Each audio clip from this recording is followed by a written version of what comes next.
sweaty, tired, exhausted Hewlett here. Holy mother of walks. What can I tell you? I have done some crazy walking with that dog today. Just anything to exhaust her. And in the process, exhaust myself. But jolly nice walk. Toronto's not a bad city for wandering around, I'd have to say. How we doing? How is everybody? Hello, hello. How is everybody? Let's have a look. If I go to here, will I see you? I'm hoping I will. Let's have a little look-see, shall we? Taking it sweet time. Sweet time. Have I got a chat? I don't have a chat. I would like a chat. Have we got the sound alright, everything? Sound alright, everyone good? I'm in my new sitting position because, oh my god, I can't stand. So I've got lots of exciting stories for you today, by the way. Lots and lots of exciting stories. Hello, His River Song, John P7, Lady Shelley, Mr. Parmy, hey yo, back at you. His River Song, yes, Mr. Parmy.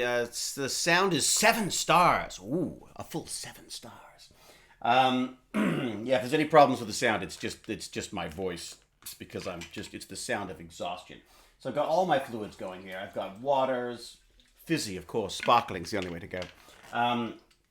And giant mugs of coffee. I've just had my brekkie.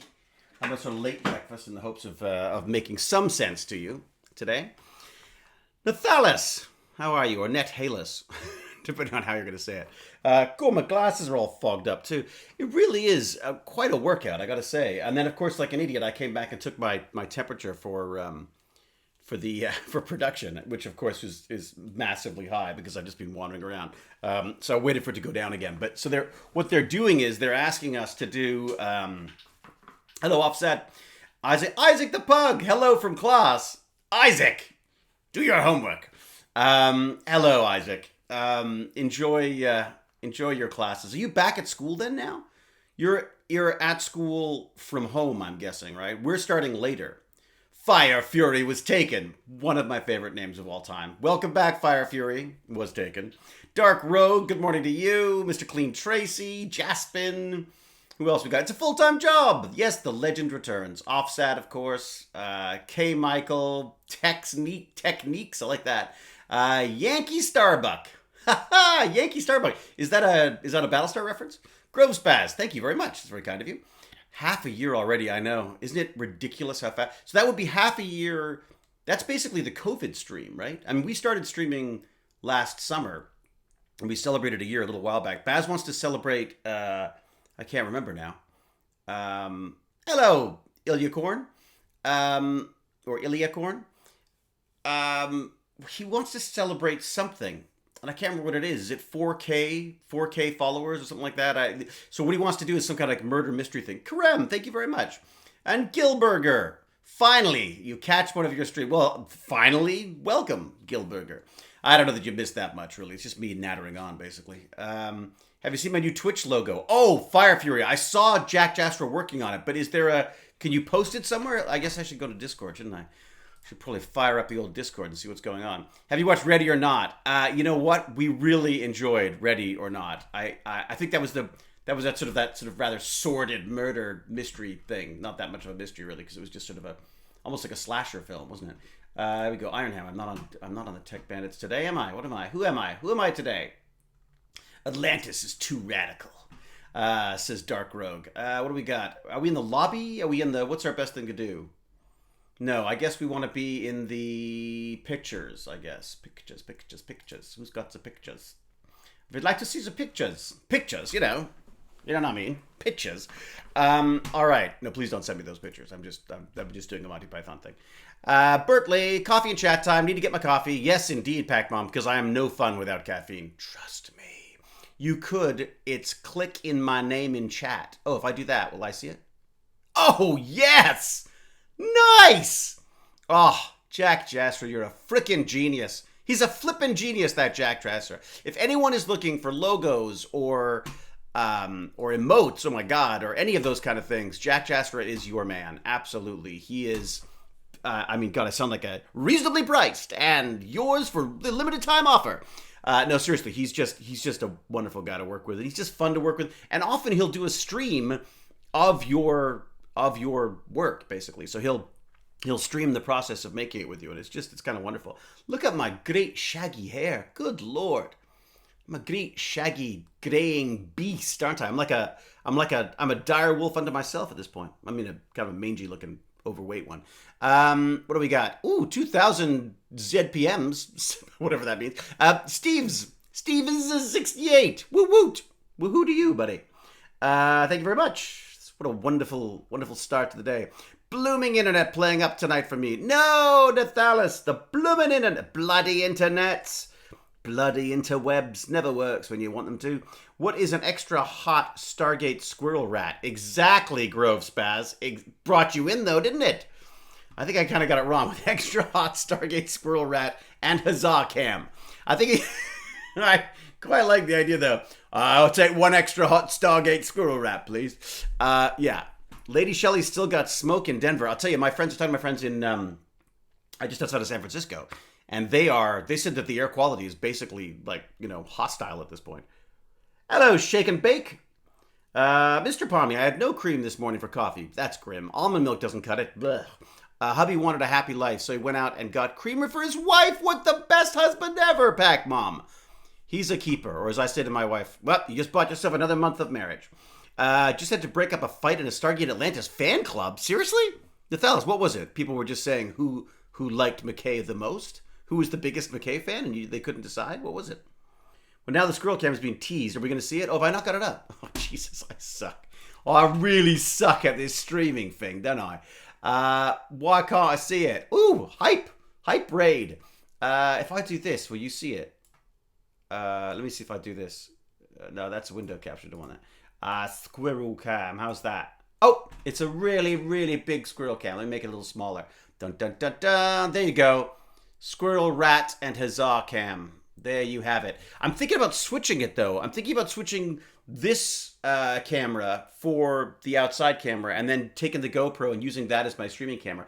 Although, great excitement for me now. Thank you very much for this hype train thing, by the way. I've also got this other one. Where's the other one? Tiny Bio CAD Cam? No, where's that? Why isn't that showing up? What if I do this? There you go. Oh, look at this. I've also got... This is so I can monitor my the CNC. So I've got the Sane Smart CNC on the right there, and then on the left I've got my my rather fabulous Prusa. But I've got an even more fabulous Prusa. Should I just open it today? Do you think that will force me into activity? It's possible. What happened to the hype train? Did it work? Did it work? Did it work? What does it mean? What does it mean? Use bits to get to the next level. Sub, gift, or use... I see. Okay, no, never mind that. Don't worry about it. Yes, open it, says Pac-Bomb. All right, what do we got? I've been a part of a lot of Star Group pages, along with a group page dedicated to Michael Shanks. Ooh, battles over Michael Shanks, was there? When I summited Mount Washington 2 years ago, there was smoke all the way from the California fires. Traveled clear across country. Yeah, it's amazing. Pac-Bomb, we used to look out over Mount Washington. I think it's Mount Washington. We were in Point Roberts, and our backyard was up on a... it was like a beautiful half acre up in Point Roberts, and we stood if you stood on the top part of it, there would just be this beautiful view of I think it was Mount Washington. Do I mean that? If I got that right. It was Mount Baker, wasn't it? Never mind. Take it back. I think it was Mount Baker. And then this beautiful view of Boundary Bay, and I've got to say, recently I've quite missed that place. There was always a part of me that just loved it. It's just, unfortunately for our lives, it was just impractical. We just couldn't keep things going there. And I am glad we moved, because I feel like a lot of the stuff that I've done since just wouldn't have happened if I hadn't come here, frankly. I mean, I was very reticent to come back to Toronto. It felt a bit like failing or giving up or something, because I'd always dreamt of, being a big movie star and all that kind of stuff. And I thought living in LA, I felt like I was a part of all this stuff. And I thought, oh God, we're gonna come back to Toronto. But it was to come back to Toronto to make movies. And then, of course, I get back, and sure enough, it does feel a bit odd, because you're like, I grew up here. I know everybody here. It just feels, coming home is nice for visits. I'm not sure if you want to come back to live, but I've got to say, I feel like in hindsight now, in the 2020 hindsight, I feel like we've been really, really lucky really lucky that that we ended up here. With the way the world has worked out recently. And I also, I mean, I feel like the Tech Bandit stuff just wouldn't be happening if it wasn't for where we are, like for my location, my sort of proximity to a local school, my interest in what they're doing, access, subway access to McCordick, where I can go and help them out, or at least get in their way. I feel very very fortunate, but there is a certain, I don't know, a slight melancholy to the fact that I miss my time living in the States. I loved Point Roberts. Point Roberts, I mean, it was just off the grid. I mean, it's such an odd place. What do they say? They say if you're here, you aren't all there, and I guess I'm not all there because I loved it.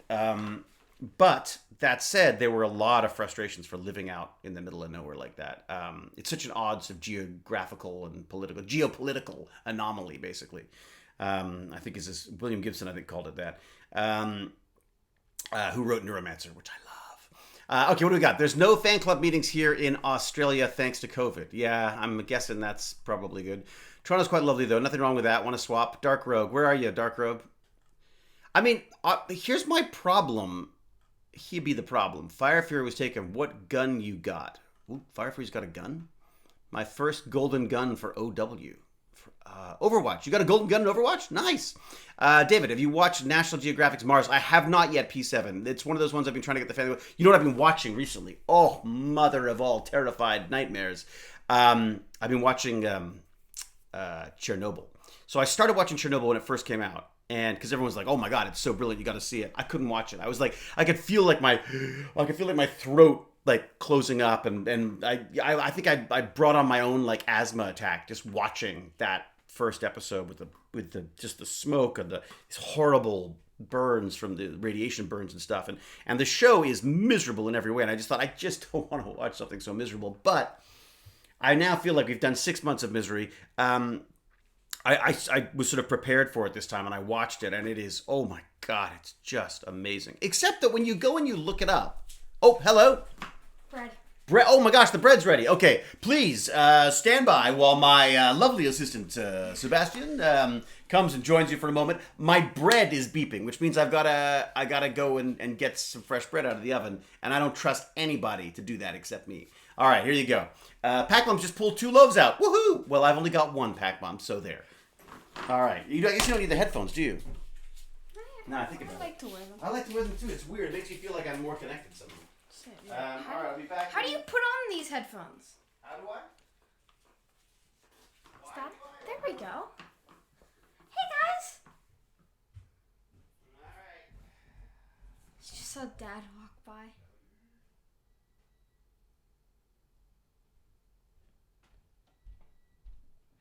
Oh, Bertley. So during the last stream when I played Dead by Daylight, I thought of the idea. Cal was fine with it, right? I wonder if Cal's here. I hope Cal's here.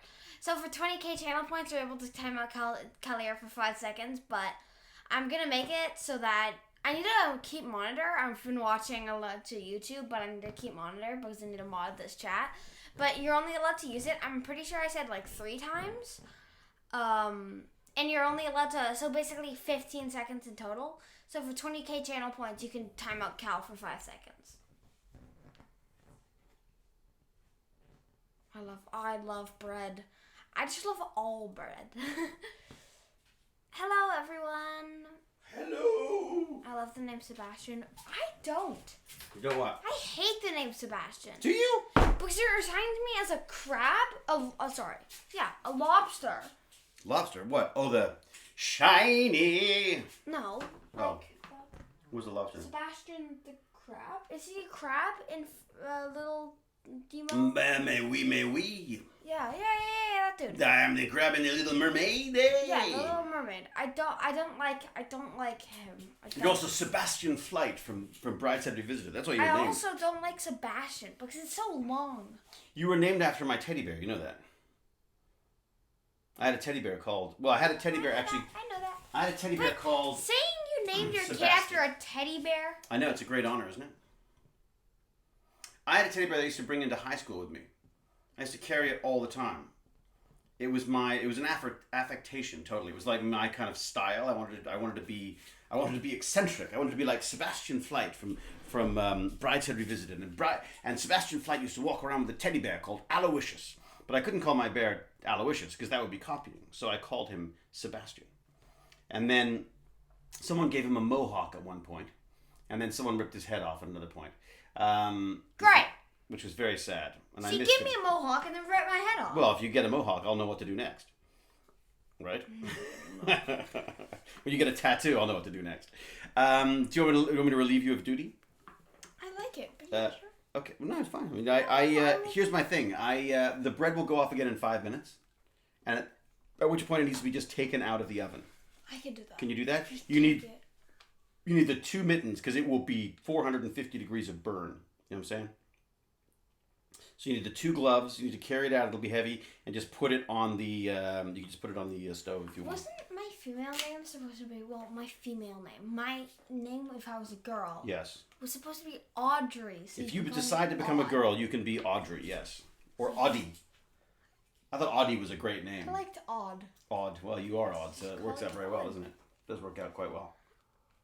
Fire Fury said my name was weird. It was meant to be a girl name as Samantha, but I'm a boy, so it's Sam. Sam, Baz. that's all right. Why did I say Yeah. that? I Oh like my the lord, name I'm Sam. dying, says Toasted Fart. Why are you dying? Why are you dying? What happened? Oddie. Odd. Yeah, I just think I love Audie. I just always loved. Well, isn't that Odie, not Audie? He was Odie, wasn't he, instead of Audie? No, Odie. Try saying Sebastian after a 6-pack. Yeah, whatever. Yeah, Sebastian. So Sebastian was. I loved this television series. Resembles like a little scrawny dude with like freckles and glasses. Like, hi, I'm Sebastian. No, That's Sebastian. what it reminds me I of. should show you. Brideshead Revisited. I also don't like that either. He was fabulous. No offense, everyone named Sebastian. I'm sure you all look great. Just saying. I'm sure you all look great. I'm sure you don't look like the stereotype that I've come up with for Sebastian.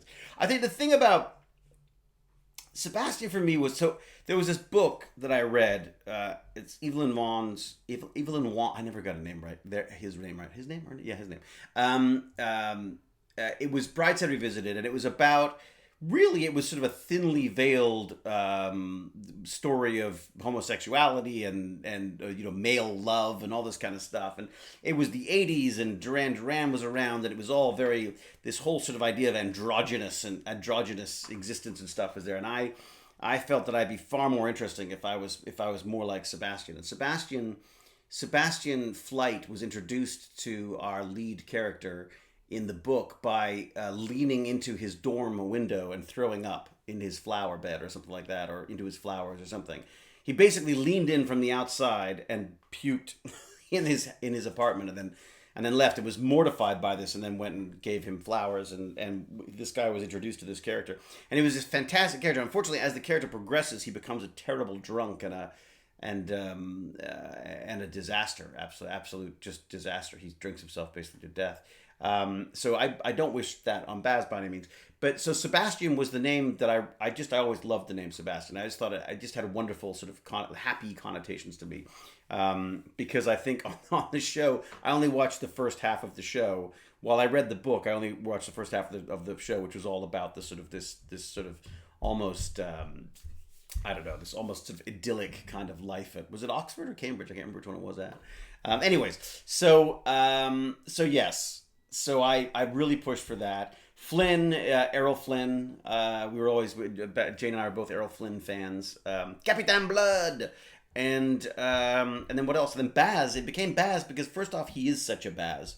He's the Baz. And he's Baz Luhrmann. So it was all sort of various different things. You know what I mean? And the reality is what we realized very quickly on was that there's no name you can give a child that they're not going to get teased for at some point. So, hello, Ms. Lynx. Who else we got here? Jesse McKay's here. Holly Drescher. No one in my school ever had my name spelled the way it is. Well, my legal name. Interesting. They always spell mine with an I. I'm always Hewlitt. And for some reason, it really bothers me. In fact, I think on one of the seasons of Stargate, they spelled it wrong. And I was like, well, you better change that. And they're like, well, we can't do it. We sent out all the boxes already. So. But yeah, he would have been Audrey if he was a girl. We were pretty convinced we were gonna have a girl. I was never convinced. I always knew we were gonna have a boy. But I liked Jane was so eager to have a girl that I sort of tried to will it into existence by sort of playing along with the idea that we were definitely gonna have a girl. I thought if we just committed to having a girl, we'd have a girl. And then of course Baz was a boy, and I couldn't be happier. Neither could Jane, frankly. We didn't know. J.C. Slicer, as a male Jesse, people lobbed an I into my name often. J.C.'s. So you'd be Jess, but you become Jessie, like I think I just did, right? Isn't that how Jennifer spells her last name? My oldest brother just a B.O., and he got teased about it in high school. Hey, I was Hewlett, and somehow they managed to turn that into Hewlett-it. I was like, what? I don't like my name since I have 100% meant to be a girl, so I just got the name Sam since my female name was Samantha. So, yeah, ha. Love the hat. You like my Welsh dragon tail hat? This is my official Wales wear because we would normally be in Wales now, and we miss our Wales time. Boy was named David or David. David. Is it David or Dawid?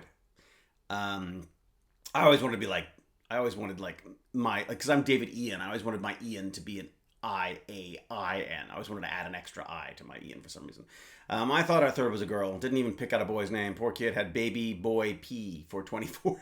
Really? It's fascinating about the current practice of creating names. Long ago, everyone was always referencing something that they liked. Now we're seeing more where people craft their own unique names. Yes.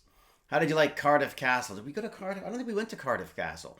We Yankee Starbuck. We were in the Gower. We spent a lot of time in the Gower. We're usually there and beaches and stuff like that. It's just us, freaking fabulous. I'm trying to save the money to legally change my name. Have bad associations with my legal name, but Jaspin is what I go by, and everyone I know by. Yeah, I mean it's. I mean It's funny. Jane and I have like this sort of joke about never marry someone who spells their name funny. It implies it implies like an insecurity or something. Yeah. I mean, I don't know. Was it OTOH? People always ask me how to spell slicer. Slicer. Spreadsheets. Nope, they're beautiful. Ha. What? Ha. We live in Minnesota. Hard to find a lake. I'm sure it is. I have to check my messages every so often because I am sort of back at work now, forwarding data days and scripts. You're shooting on Friday. Oh, that's news. That's interesting. That's not what was originally planned. Well, that is news to me. Glad to know that. Those are not the dates that I was set. It's funny how these things change. Oh, dates for Nightmare Alley. What? Wait, what? What? Lots of... Okay, so this thing called Departure that I'm doing. And then there's this whole... Okay. Only change is moving the 21st to the 18th. So we're doing 16th, 17th, 18th. Oh, that's nice. Okay, so that's the Guillermo days are sorted. Which actually makes a lot more sense because I was really worried about this. We're going to do the 16th, the 17th, and there's going to be a big long gap to the 21st. That was going to be my next day. And so I'm very glad about that. That makes things a lot easier. Just because I just worry about continuity, and you worry about like, what if I get sick and then I've done 2 days shooting and I've screwed them over from there. And then Nightmare Alley and Departures. There we go. So, yeah, so they've changed some dates here. Look at that. They have changed that. Interesting. Okay, all right. So this is my homework for the day. So I'm doing 16th, 17th, and hopefully the 18th for Nightmare Alley. Okay. But then this other one I have to shoot the end of August. And then, oh, no, that's different. So that's different. Well, surely that's it. What is the date today? The 25th. Oh my God, no, it really is. Boy, man, I'm so bad at my dates now, aren't they? When they change dates on you and you're already booked, what happens? Well, you usually just do what you can. I mean, they usually book sort of outside days, if that makes sense. Yeah, filming has started in Canada again. I don't know that I'm that happy about it, but we'll see. I went through a bunch of COVID protocols. There was a whole... it was like a Zoom meeting about it, and and what they've sort of got planned for us on set, where they go and they take our temperatures, and we are now getting tests done, which we had not previously. They weren't going to do tests. They were just going to have us sort of monitor our various different, what is there, a pulse oxygen, whatever it is, a pulse oximeter or whatever the hell it is. And then take our temperature and do all that kind of stuff. But now they want us to test, and so they'll have to organize that, because that's something that I can't get my head around. So I'm working with people who don't really know how to use them effectively. What, masks? Yeah, it's a bit worrying. I mean, I went for a walk today. I wear a mask all the time now. When I go outside, I wear a mask. I just do. I mean, sometimes if I've got friends visiting and we are definitely far enough away, then I will relieve us of the masks. But for the most part, I just wear the masks. What's the big deal? I just wear a mask. It's easier. I wear the little. If you can get a hold of the little blue, I guess they're the surgical ones. They're very lightweight, so in this ridiculous heat, they're easy to wear. I have a bunch coming I have a bunch of Tech Bandits ones coming, actually. Not a bunch, but a few, like to try them out with this local place. I don't know what's happened with. Has anyone had any luck with the masks? I guess I saw someone did a mask the other day. It was on Discord. It was I can't remember who did it now. But someone had a mask done, but it was not the design that it isn't how we designed it, if that makes sense. I mean, it's great. It's got the logo on it. It's really cool.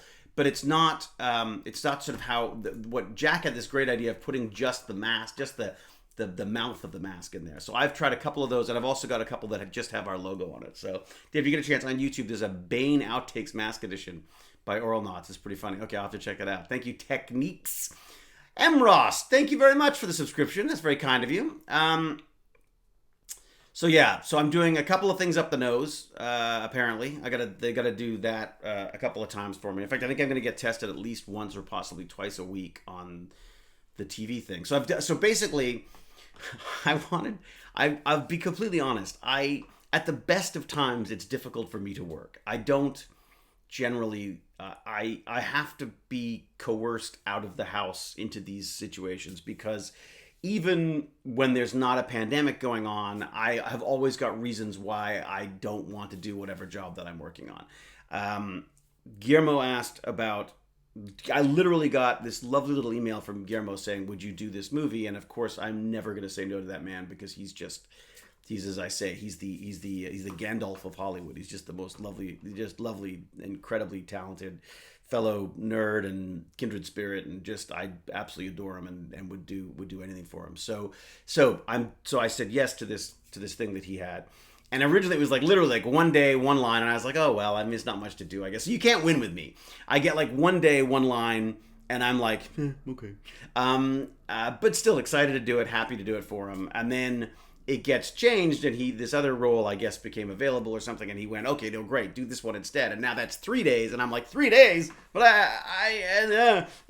so I'm like, anyway, so I'm very excited to do that. I'll be doing that. So I'll do 3 days of that. And then, because it's been so freaking long without work, and our bank account was like, basically it was in a disaster. I was very, very lucky, as I've said to Baz. I'm very incredibly lucky as an actor. Like the day we opened up here, the day we were able to start shooting here, I got booked on this series. So I'm going to do like 6 episodes of this sort of mystery show thing, which should be fun. I mean, it's with my Shaftesbury folks, who I really like and very much trust. And as someone mentioned, I think earlier, their Murdoch Mysteries is back up and running already. They're a really tightly knit group. That is a machine. That show's been going longer than like Stargate at this point, I think. Like, it's insane how long they've been going. But just a lovely bunch, and they're really smart, and they've got their stuff together. So I will be doing that. I have heard that there's a new spit test now. So instead of having to have the swabs, you could spit, and they can use it from that. But I don't think we haven't had it approved up here yet. It's Canadian bureaucracy is amazing. So we didn't invent it. So I guess we're going to take our time to figure out how to get it.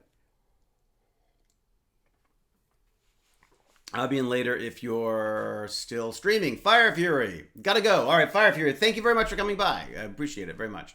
I may be going back to the museum in person. I may not be going back to the museum in person until January. Yeah, I have a feeling, especially if you're in the States, I don't see you're going to go at this point, the series, I'm not sure if I'm allowed to say what the series is, now that I think about it. Yeah, I'm not sure if I'm allowed to say which one it is, but I'm sure you could figure it out if you looked hard enough. All right, Sybil, go back to work, but have fun doing it. Have fun now, refreshed and renewed by your little chat. I'm working from home till January for sure. Husband's work is saying no in-person work until at least next year. Oh, Bush Wookie. Oh, Bush Wookie. OH, Bush Wookie. Glad to finally caught one of my streams. Been busy the last couple of weeks. Well, that's good. Busy's good, isn't it, Wookiees? Busy Wookiees, better than not busy Wookiees. But welcome, everyone. Welcome our Bush Wookie to our stream. Watcher 652. Murdoch Mysteries renewed for 14 seasons. I know, 14 seasons. Crazy. This is a beautiful thing about murder mysteries, right? There's always another way to kill someone.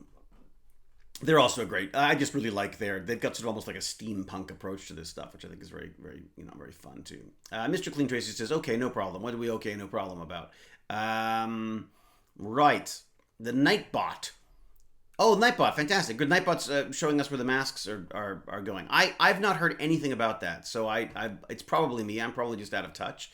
I'm also way behind on my chat. There you go. Oh, Jesus. Oh, Bushwookie was GTA Baby Yoda, but got tired of explaining the GTA part. Oh, my God. How many times have you changed your name? It's like the third time. Can't keep track of you, Bushwookie. But great. Fantastic. So the masks are still going. Still selling. And as I say, there's a company up here that does them locally, like a printing company. It's a local Canadian printing company. So I've ordered some from here as well. So my husband's working from home, kids are doing school from home, and I was already a hermit. Yeah, his river song. This is the thing. This is the weird thing for me, is that I have very much discovered that I'm an extrovert hermit, as my friends would say. Like when I get out there, I'm happy to talk to people. I'm more than social, but I never want to, ever. I'd much prefer to be by myself, or with the kid or with Jane. I mean, and even with the kid and Jane, I mean, there are times I need to be, Hewletts need to be alone every so often. They're antisocial little bunch. They are. Bushwookies are hermit as well. Very good, very good. I think there's probably a few hermits in here because I think McKay, again, and McKay fans, I always felt that McKay was someone who, whether he liked it or not, he probably had to be alone a lot, but I think he learned to quite appreciate that as well. So my mother says my family is great at being alone together, everyone in their own space at home. Yeah, it's true. Husband's a logger, so I'm at home alone a lot of the time. So Chrissy, as a logger, I guess social distancing and stuff isn't a problem. They're outside all the time. So I guess COVID has less impact on the logging community, unless they're being put up. I'm guessing they're being put up in places that are far enough apart. Everyone's a hermit. So this is Hermits Unite, exactly. You should just refer to it, instead of Iron Ham TV, it should just be Hermits Unite TV. What do we got? There are more rumblings that my husband's work will stay remote. I think a lot of things are going to stay remote. Hewlett Hobbits, very much. Your top series and movie that you really wanted the part but you didn't get. Ooh. Wow, top series or part that I didn't get. Well, I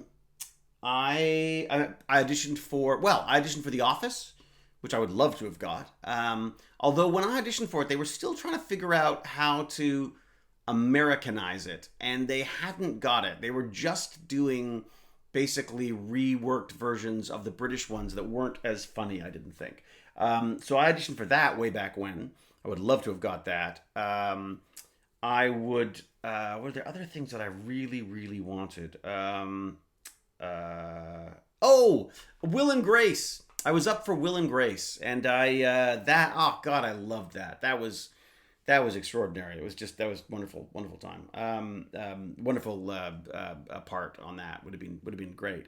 What else was there? Other things that would have been great if they'd gone. I did a series with Sylvester Stallone. I did a pilot for a series with Mr. Stallone called Lefty, which was magnificent. Just freaking loved it.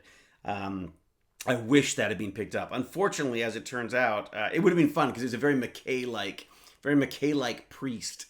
But unfortunately, the first of the many Roman Catholic priest pedophile expose things showed up at the time, and we were like, it's never going to go. No one's doing a show about a Roman Catholic priest now, no matter how cool they are. But that was a really fun, just amazing experience. We shot that out in Florida, and yeah, it was great. Traders was wonderful. I got that one though, didn't I? I've been very lucky. I've got a lot of the things I wanted to get. I'm trying to think of things that I was really excited about and disappointed when I didn't get. God, I can't, like, honestly, those are the ones that stand out to me. There were parts and all sorts of things that I would have loved to have got, but, one of my frustrations with the film industry is I feel how incredibly sort of random auditioning is. The whole casting process is very frustrating to me because it seems like they pretend it's a science, but it's just not at all. It's a bit like picking names.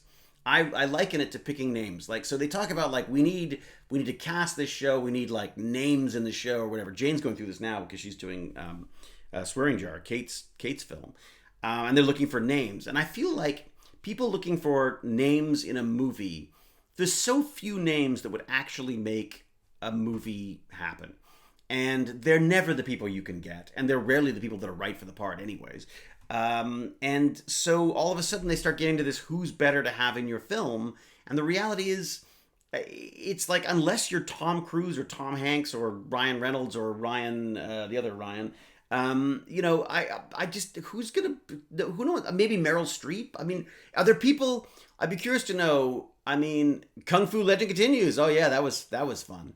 That was interesting. It made me want to quit acting. Like, I quit acting for like almost 2 years after Kung Fu Legend Continues because I was so sort of completely just disgusted by the way the industry accepted, condoned, and really helped to hide what was obviously a terrible alcohol addiction for Mr. Carradine. I mean, he was. Oh, I've mentioned this before, but I mean, he seemed like when he was, the one time I saw him that he was sober, he was really like a lovely guy, and then he just drank so much that it was never him. He was never there. It was horrendous. And he would go on. You'd see him on set. You'd see him on talk shows talking about how he'd overcome alcoholism, but he'd be drunk, like visibly drunk. And people would make excuses all the time for, oh yeah, no, we've had to slow down because Mr. Carradine isn't feeling very well. And I'm like, he's not feeling very well. He's just, he's having an alcoholic seizure over there. It's not feeling well. Yeah, it was ridiculous. And I just felt I was a kid. I was very, very young. And I just felt like this isn't the way it should be. That people shouldn't be, that if this is the height of, for a kid of my age, I had a regular role on a Warner Brothers series, like based on a classic series. And I thought, this is it. Like, this is the pinnacle. This is as far as you could get. And I was like, and this is it? Like, days being canceled and schedules changing all the time because we're working around someone who can't, has not got a handle on their alcoholism. It was shocking. Swearing Jar, yeah. Oh, Jane is on Swearing Jar all the time. She is like, I never see Jane. She goes up in the morning. I did the dog walk this morning because I was worried that she wasn't gonna have time to get the stuff she needed to get done. So, yeah, it was, she is nonstop on that. Nonstop. Yeah, it is sad. And I think Pac Mom, Mr. Clean, and it's not just that in this industry. It's not just alcoholism. It's drug abuse. It's sexual assault. It's inappropriate behavior. It's all of these things are basically ignored, or blind eyes are turned to them, and up until recently, I mean, there's the whole Me Too movement, Black Lives Matter. All these things were just ignored by the industry because it is an industry. It's not. And look, I take no, I mean, I'm completely complicit as well. I mean, I didn't know what to do in these situations. I mean, I've worked with a lot of actors, who were incredibly inappropriate with women on set, and, and you don't know what to do. And I now know exactly what I should do. You should freaking speak up. But it's the kind of industry, I'm afraid, that doesn't value those people. It values the people who are causing the problem, not the people who try to stop it. Um, and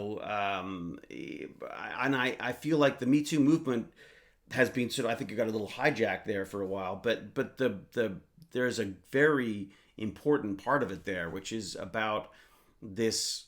There was a tendency in the film industry, as there is in, I think, the tech industry and industry in general, of these madmen, these brilliant madmen, and yes, they do these strange and bizarre, often perhaps sometimes inappropriate things, but the point is they're geniuses. They've got to be coddled, and it's just bullshit. It's absolute bullshit. And I think it's just this. I think it's sort of this toxic male masculinity thing where Last people. Zoom meeting. Oh, that's good. Jane's on her last Zoom meeting. I don't think it's her last Zoom meeting. I guarantee you it's not her last Zoom meeting. She'll have a million more. With the whole speed talking ability you have, the behind the scenes clip with you and Amanda, if there's part for an air traffic controller, you'd work well for it. So true. That's so true. Or I always thought it'd be kind of fun to do like an auctioneer as well. Wouldn't an auctioneer be kind of fun? Maybe on an individual level, change the culture has to start somewhere. That's it. I think it does, and that's the whole point. Is it's got to be something you do now as well.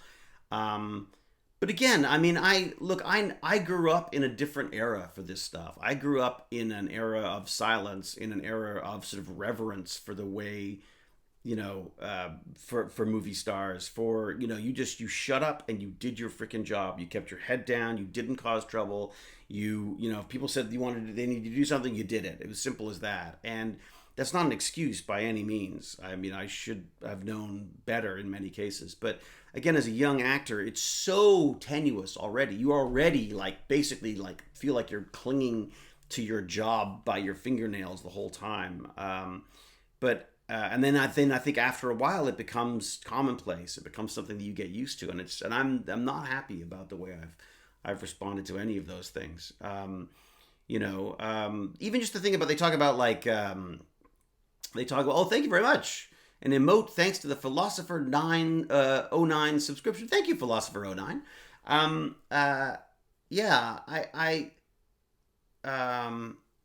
Sorry, what was that? I'll get back to the insurance thing in a second. But yeah, I'm not proud of the way I've behaved in the past on sets. I've got, I joke about going McKay on people. You should not lose your temper on people. You do, one does. I have a particular, my trigger is always people not doing their job well, or people not taking their job seriously, or people making excuses for not doing their job well. I just go ballistic. I don't understand. It feels like such an honor and a privilege and just like a lottery win to be in this industry. To be in a situation where you could be a part of this. I don't understand why everyone isn't working at 150% all the time, because we're just this is a job. It's ridiculous. So that's definitely, it's definitely, it's definitely something that I have to sort of hold my tongue about things sometimes that I'd rather not. But at the same time, I also know that, some old guy yelling at people is not the way to respond. If there's a way of saying things in a reasonable way. My problem is I think I'm quite a timid little thing in some ways, and the only way I get the courage to say the things I need to say in many cases is by getting to that point of anger where I can actually let it out. So by the time I'm actually trying to explain myself, I'm visibly shaking with rage, and I think that kind of freaks people out at sometimes. So, X Mazdak says, "I hate being ignored." Have we ignored you? Is that your trigger, is being ignored?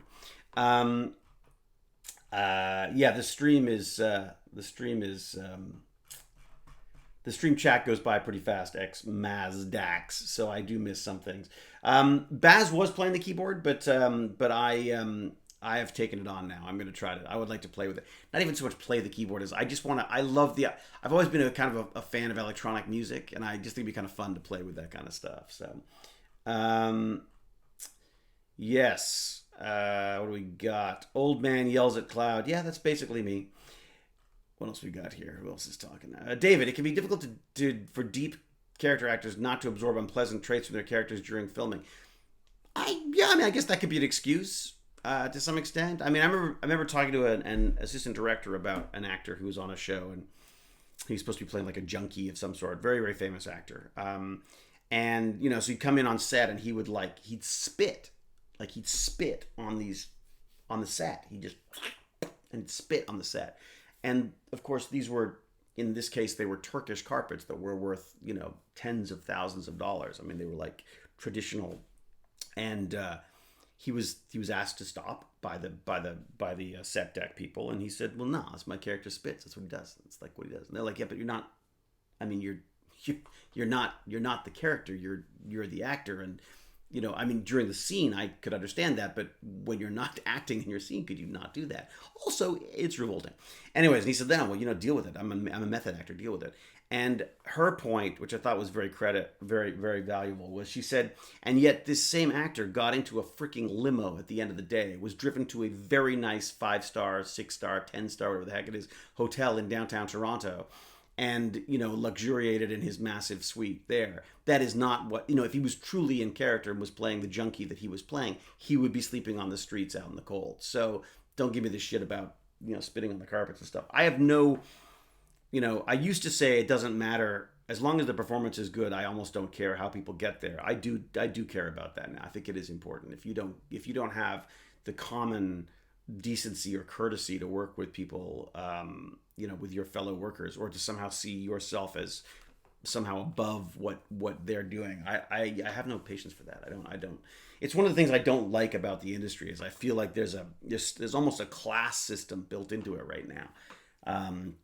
And I've just not felt comfortable. One of my fun stories from the early days was I was working on Borman's film, Where the Heart Is, as a little guy, young guy, with a role that was it was a magnificent opportunity for me, and huge long shoot.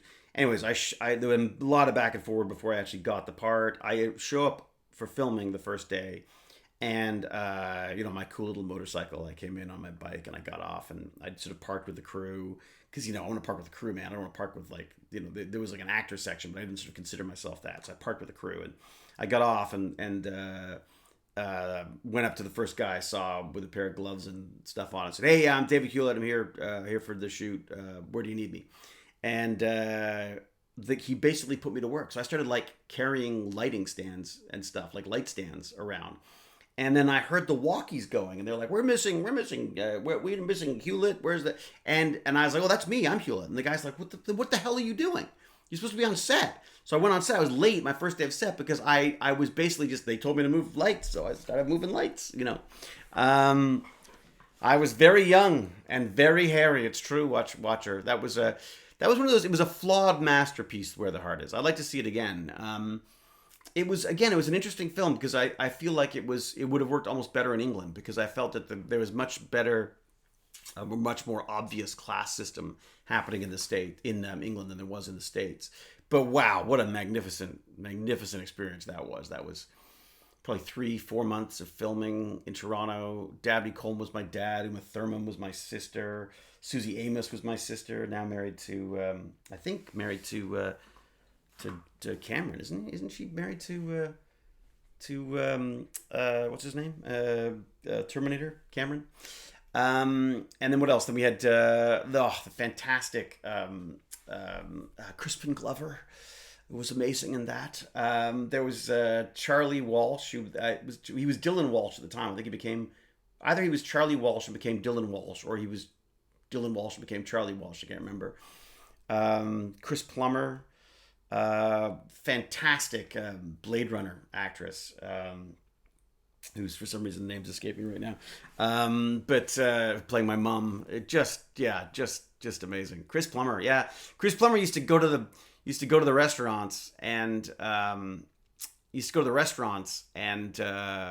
play the piano. So you go to a restaurant, I couldn't believe it, they'd spend thousands of dollars on wine, and then they would They would Joanna Cassidy. Joanna, I'm sorry, I don't know why I forgot her name, but Joanna Cassidy was the woman who played my mom. She was the one who had that sort of see-through raincoat that she gets shot wearing this see-through raincoat in the film. Well, she's one of the replicants, and she's amazing, amazing. Yeah, Joanna Cassidy. Is it wrong that I thought you would make a great Bond villain? Oh, I'd love to make a great Bond villain. Yes, James Cameron is the word. I can't believe I remember the Cameron part, but not the James part. Yes, James Cameron, I believe, is still married to Susie Amos, and Susie Amos is truly just one of the most beautiful people inside and out.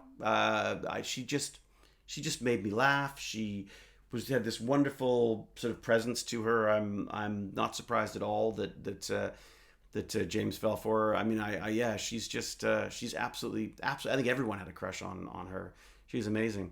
Uma Thurman was just another world. Uma Thurman was no one could get through that wall of young attitude with Uma Thurman. I couldn't make heads or tails of her. I mean, it really couldn't. Anyways, that was an amazing experience. Finally got to see Cube at A Dog's Breakfast in a couple of weeks. I enjoyed both for very different reasons, but Cube is a bit intense for me to rewatch often. Yeah, Cube's a bit tough, isn't it? I think I was very pleasantly surprised to see Nicole DeBoer, as I enjoyed her in late Deep Space Nine. Yes, we were all very happy to see Nicole DeBoer get her Deep Space Nine, her introduction to the Stargate, Star Trek world. We were all geeking out about that. We thought that was fantastic. Cube was a great film. It was an absolutely great film. Yeah. So Susie is still married to James Cameron. Good for her. I hope she's happy because she is just, man, she's glorious. Just glorious woman. Amazing. Just like kind-hearted, just sensitive and thoughtful and funny and just, yeah, Cal fell asleep. Aha. Cal, well, welcome. Welcome, my little sleepy angel. How you doing, Cal? David Blue and I should. How can David Blue and I stream together? We've never stopped talking. You never get a word in edgewise. I'm supposed to be. I'm streaming with Barnacles, if I ever get his name right. I'm going to try to stream with him on Saturday. Although it sounds like I may now be shooting. We'll see. But I was kind of hoping. Cube is better than Saw. Come on. I thought Cube was much better. I didn't like Saw. Saw began the whole torture porn thing. My problem with Saw was the last scene in was it Mad Max or was it Mad Max. The last scene in Mad Max where he gives the guy a saw and handcuffs him to a burning car and says you can get through your arm faster than you can get through the metal of the handcuffs. That was the final scene in Mad Max. Is that right? I think I'm right on that. And I was like, you turned that one little moment of horror into an entire movie franchise. Sorry, I don't get it. I call it torture porn. It's just people just having horrendous things happen to them, and you're supposed to sort of revel in that. And I don't really like that. So yeah, sorry. Do a poll of Cube versus Saw. Ooh, but I wouldn't want to see. What if Saw won? Then I'd feel bad. I couldn't do Saw. I have issues with primarily gore-based horror. It's not even the gore. I don't mind gore. Man, I love a good old gore. But I really, I felt like, I just felt. What's that? Oh my God. Pat Mom's got a story about Dog's Breakfast. I feel like in Mad Max it was clever. It was a clever, vengeful, horrible thing to do to a person who had destroyed Max's life. So I bought it. But in a serial killer mode, and I'm not look financially. I know they did extraordinarily well, much better than any of the Cube did. And I was only involved in the first Cube. The rest of the Cubes were knockoffs. I don't know what they were doing with that, and it was never designed to have it was never designed to have sequels. But they, the rights were sold, and what do? They gonna make as much as they can. I loved. What did people think about Fury Road? I loved Fury Road. That seemed to me like I thought it was just a brilliant. It was like a chase sequence, one long chase sequence, and You know, the Hellraiser franchise, pretty bloody but interesting story. Yeah, again, I don't mind if there's a story involved. I used to love the Pinhead. I haven't seen. If anyone could find out where it is, there's a Hellraiser in space that I want to see because I'm just really curious to see what they do with that. And talking about Hellraiser in space, that's like Event Horizon. That is a creepy movie. I loved Event Horizon, and that's basically Hellraiser in space. You know. Have to go. Waiting for advice about a dislocated big toe. Oh, God. BG Noise Monkey. Sorry about that. Go look after a dislocated toe. I got a suggestion for you. My advice is to put it back in place. Yeah, this Sam Neill one, Cal. Yeah, I love Sam Neill, too. Sam Neill was Riley Ace of Spies. If you can find that old series, he was magnificent in that. It was like one of his early roles, and he was just fantastic. I love that guy. Road Warrior is much better than Fury Road. Road Warrior, I gotta see it again, K. Michael, because Road Warrior was like a seminal movie for me. That's like, I had the t-shirt. I started wearing leather pants and big boots and thinking I was cool. You know, I loved Road Warrior. More than Mad Max. Hated Thunderdome. And then I was very skeptical about Fury Road. But then when Fury Road happened, I was like, oh my God, I was completely taken. Last Canadian election, the Gatineau MP who won looking exactly like Sam Neill. Really? Was there? I don't remember that. Everyone hated Thunderdome. Oh, what were they doing with Thunderdome? Did he direct Thunderdome? I'd kind of like to see Thunderdome again now, because I wonder if maybe, well, I don't know. I wonder how it lives up. Yes. Well, look, let's face it. Basically anything out of any spy or murder mystery or like conspiracy based show out of England is freaking genius. Yeah, I'm like, for the most part, they're all absolutely amazing. Check out the documentary Leviathan. Oh, okay. Fright Night. Oh, I loved Fright Night. The original Fright Night. The new Fright Night seems silly, but the original Fright Night was fantastic. Fury Road would have been so much better with Mel Gibson, but Mad Max felt more of a side character. Fury Road, I think, Fury Road, I'm going to lay the blame on that completely on the actor who played Max. I thought he was just absolutely didn't get it in any way, shape, or form. Not at all. I love him as an actor. Is Tom Hardy? Is that right? Tom Hardy? I think he's an absolutely brilliant actor, but I felt like he wasn't taking it seriously. I felt like he was just being a dick. It didn't work at all for me. You know, whereas she stole the screw Mad Max, Furiosa all the way. She was the best. I thought she was amazing. Yeah, I heard Cal, I heard that. I heard that he was very difficult. Get this, I heard that he insisted on wearing headphones with music the entire time. He wore earpods the entire time because he felt that that's what Max would do. And of course, they were like, whatever. And then they had to digitally remove them. Like, I heard he was a pain in the ass about that. Evil Dead 2, one of the best movies ever made. Absolutely, Evil Dead 2.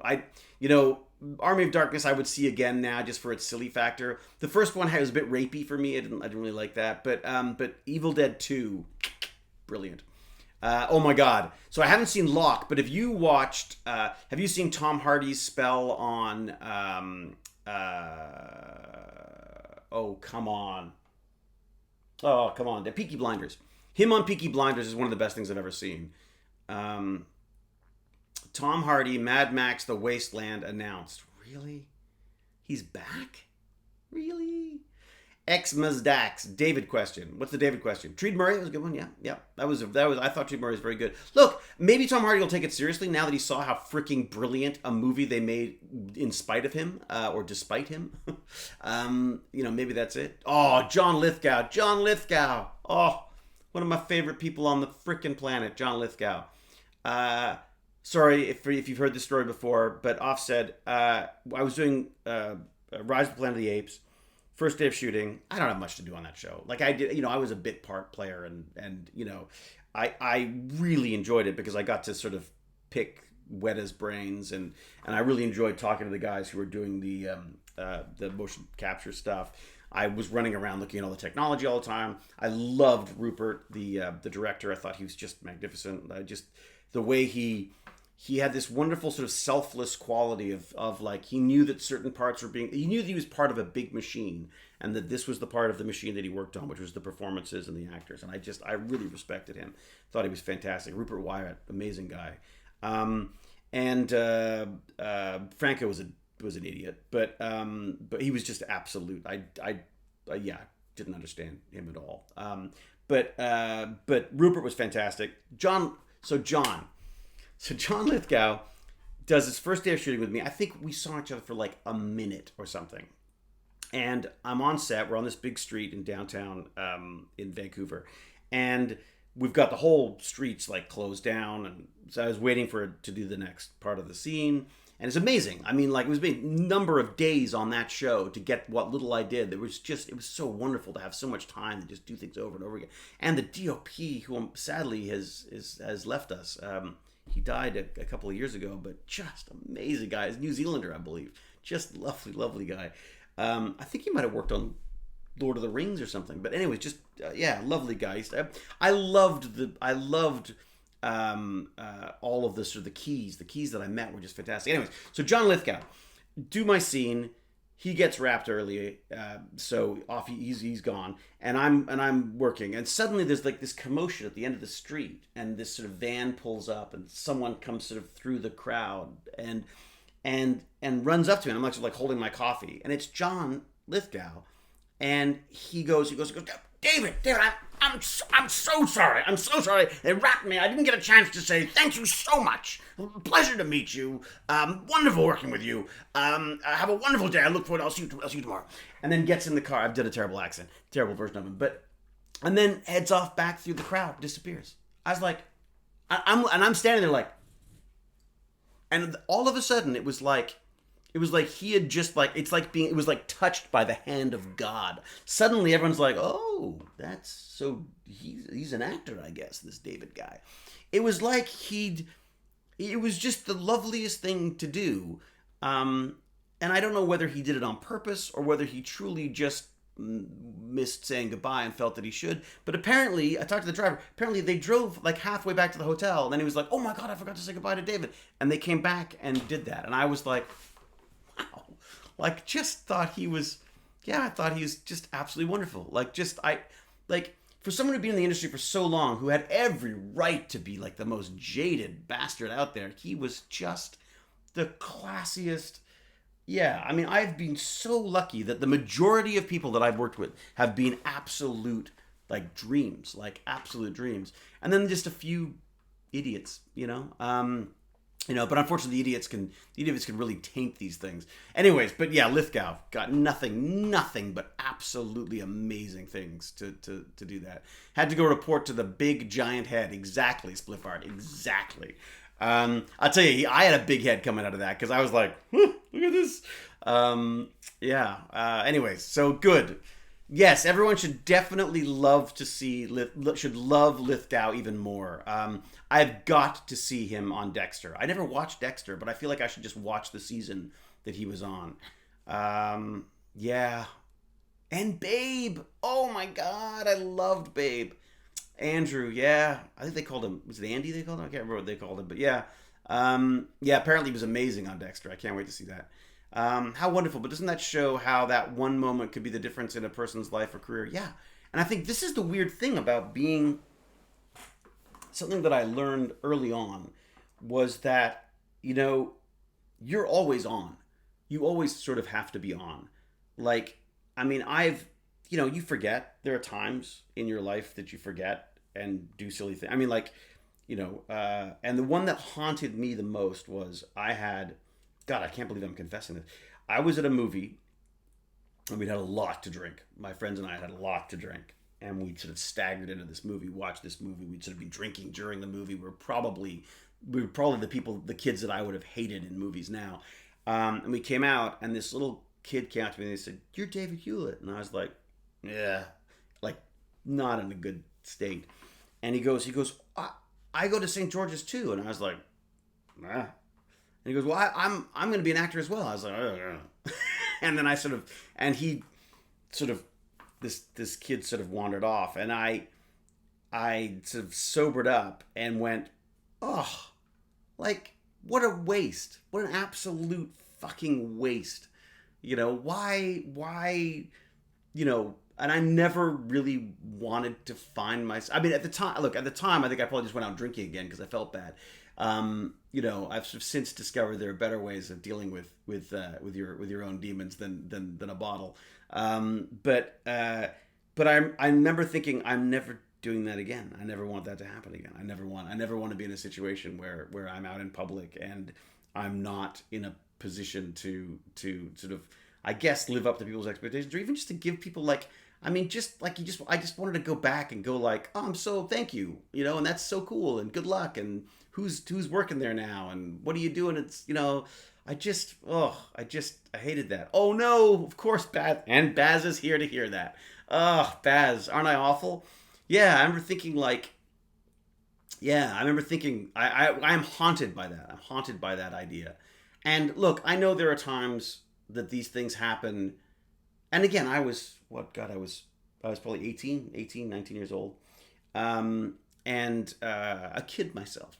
But I remember thinking that first off, it gave me two perspectives on things. One, it's you can't judge people on that first meeting. You just don't know. You just don't know what's going on in their life. You don't know whether, I've had, there's been situations where there's horrible things happening in my life. And I mean, I remember being in a hospital in New Zealand, no, a hospital in Australia with my son with a head injury.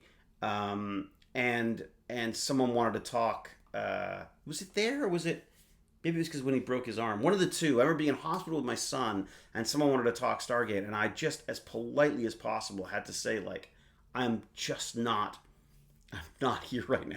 I'm over here with my kid. I can't do this.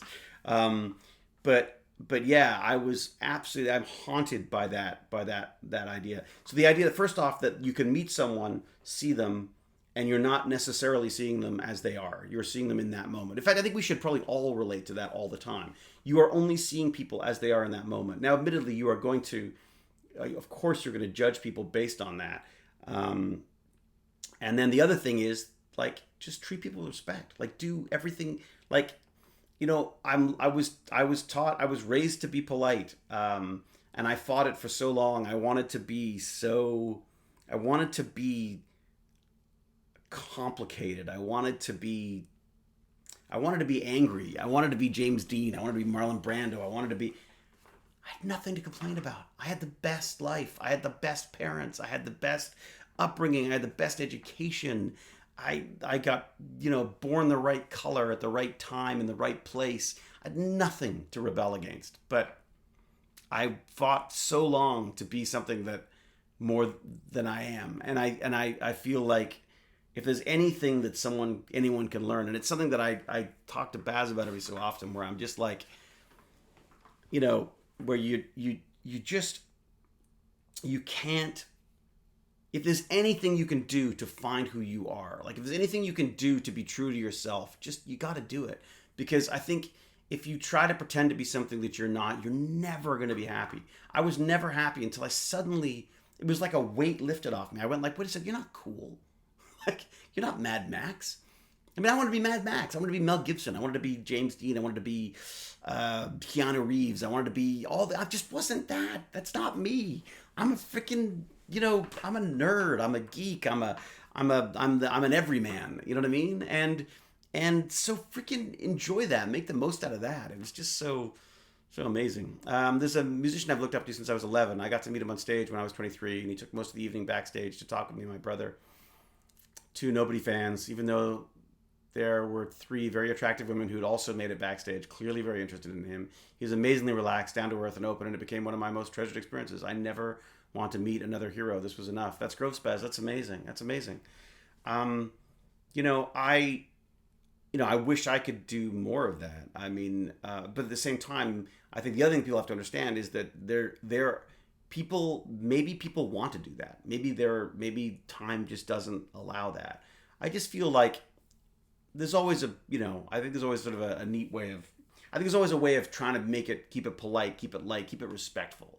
The idea that somehow, I think there's this weird sense that actors and movie stars and music stars, YouTube stars, whatever, can get is I think there can be a sense of superiority that comes with this stuff, and it is fleeting, and it is up and down, and it is entirely false. And I think that's the most important thing to learn there is that unless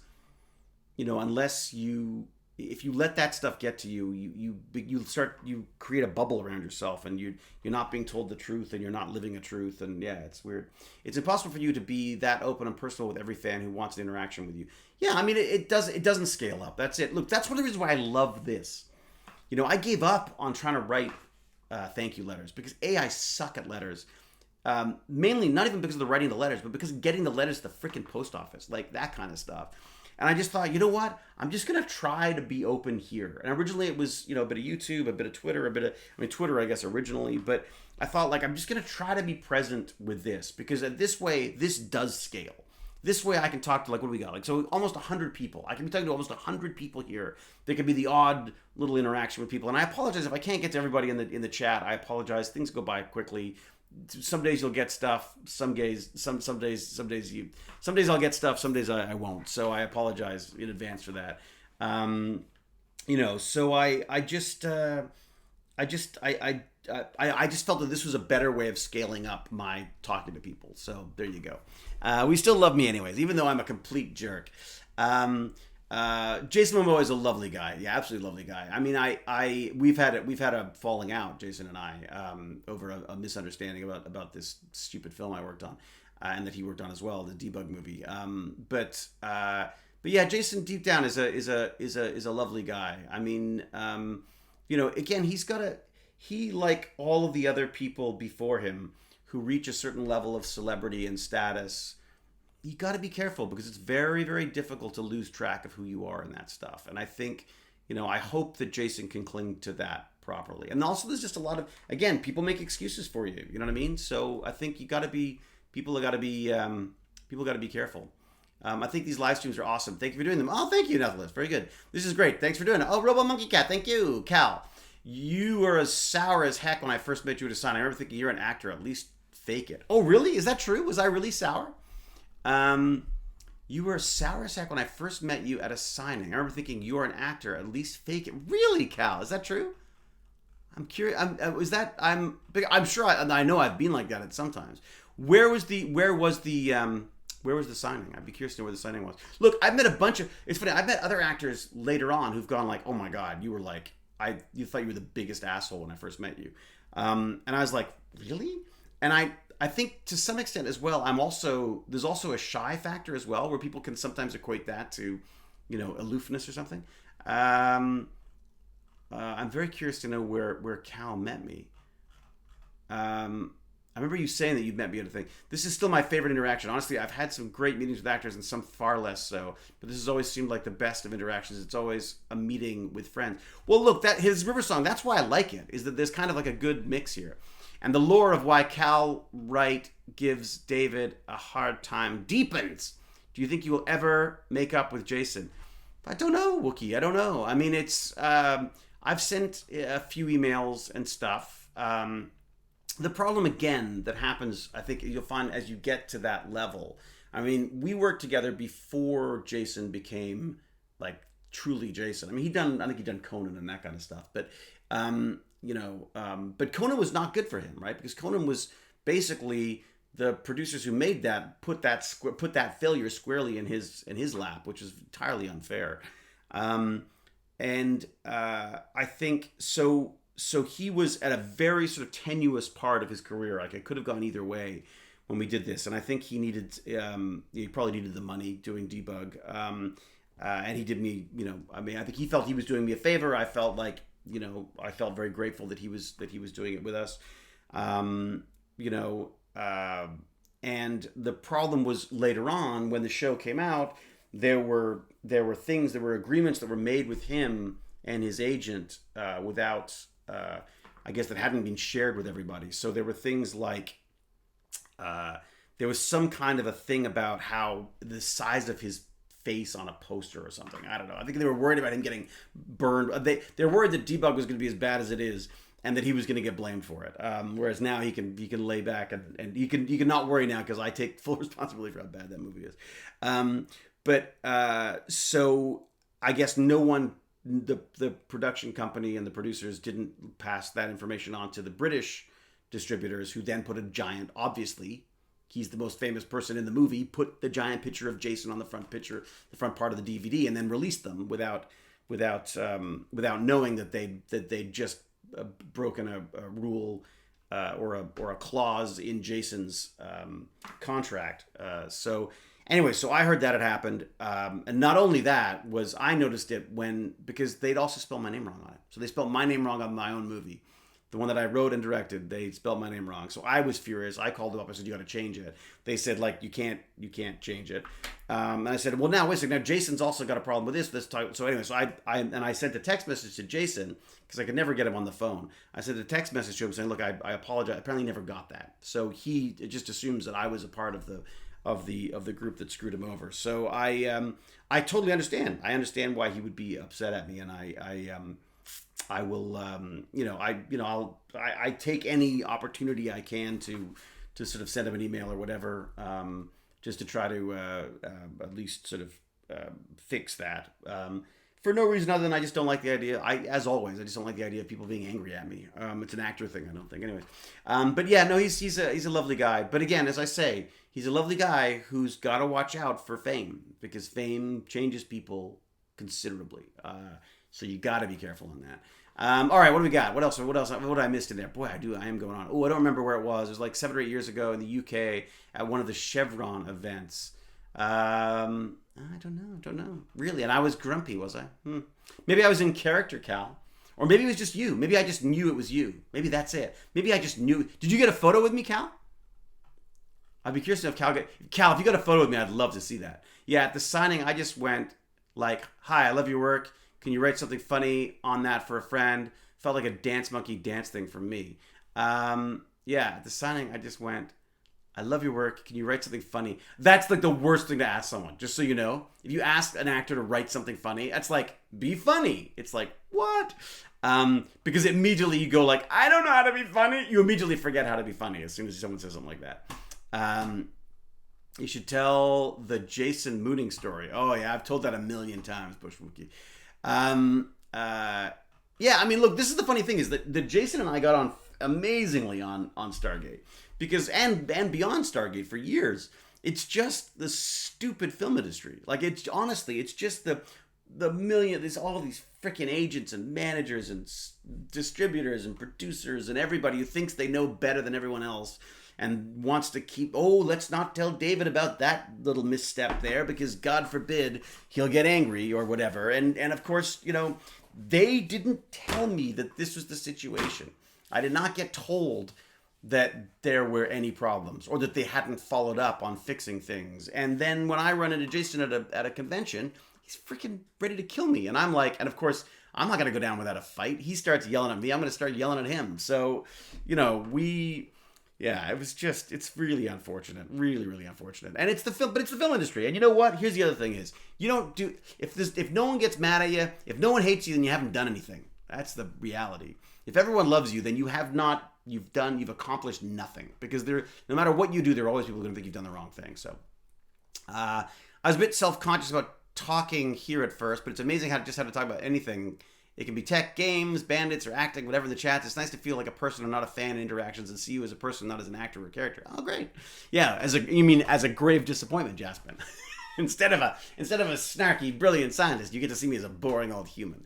What's nice about this form of interaction is that the community grows along with the stream. So it's not just people clamoring for your attention, but you get some more genuine interaction. Well, look, that's the hope, is that I think eventually you get a community going here where I love seeing it when people talk back and forth with people, right? So I guess I've got to, I know, huh? I'm so sorry. That's why I don't think you were a jerk. Oh, so Cal, are you the one who write something funny? So I just went like, "I love your work. Can you write something funny on it for a friend?" Oh, is that what you did? For a friend.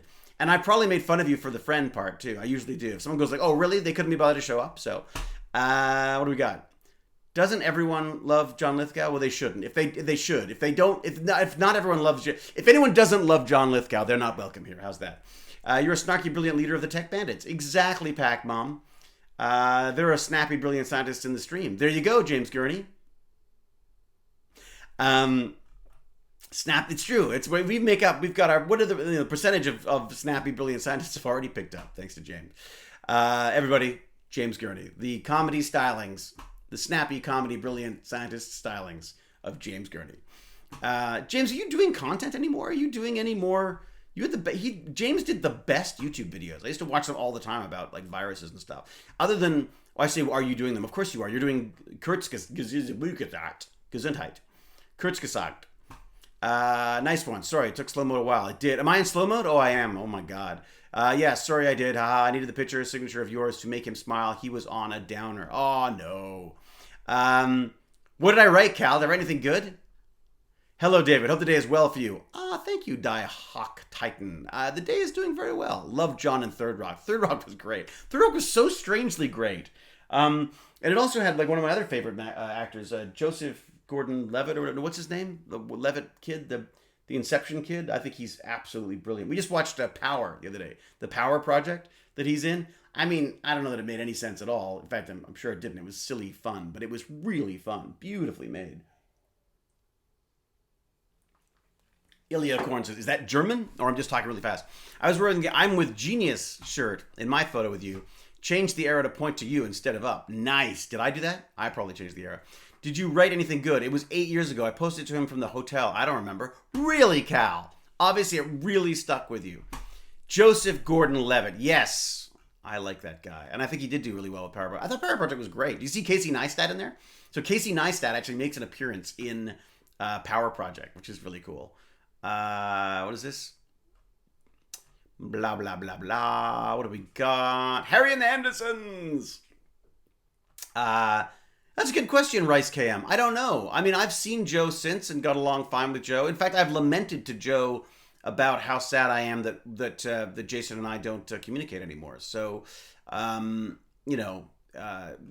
sure Joe is.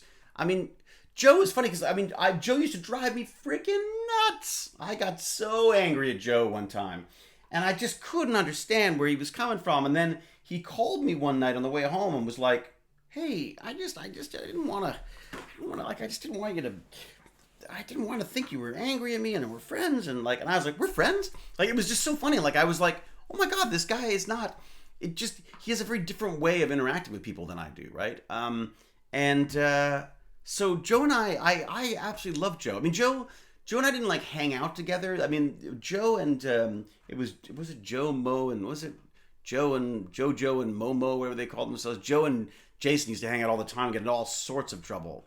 But I just wasn't. Yeah, I wasn't really. I wasn't really doing a lot of drinking back then and stuff. So it made for slightly more difficult interactions. So I tended to be more. I was the grown up at that point.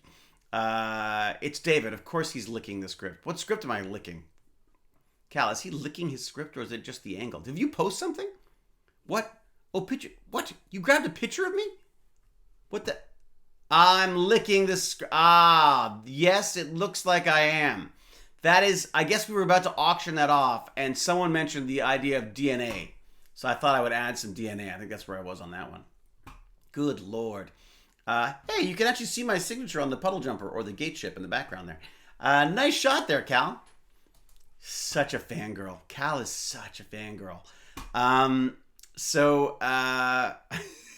love teasing Cal. 3D Print Viking, later. Have fun. We'll see you later. Joe is still surfing and posting photos. Well, that's good. We need something like Third Rock from the Sun, but more sci-fi-ish with Bouquet. Ooh, that is a good idea. Not sure if this is the place for this, but I've always wondered if the creative nicknames in SGA came from the script or from you, like Sammy Suicide, Fumbles McStupid. No, those are written. The writers came up with that. Fumbles McStupid, I think, was a Garrow thing. I think. Yeah, it's sort of a Bodie McBoatface type thing. Well, that's one way to sign it, I guess. There you go. I've signed it with DNA. See you, 3D Print Viking. When are we doing our stream? Are we streaming together at some point? Is that in Shane's court or who's that? Who's handling that? How many mock-ups of the puddle jumpers were there in the to film it, or do they just redo one model over and over? No, I don't think they had more than one, did they? Maybe they had a backup one, but I only know one. I have an actual picture that would be more appeasing for your fangirls, not me. Oh, now what do you got? Oh, look at that. Oh, I was thin back then. That must have been like pre, it was probably just pre debug days.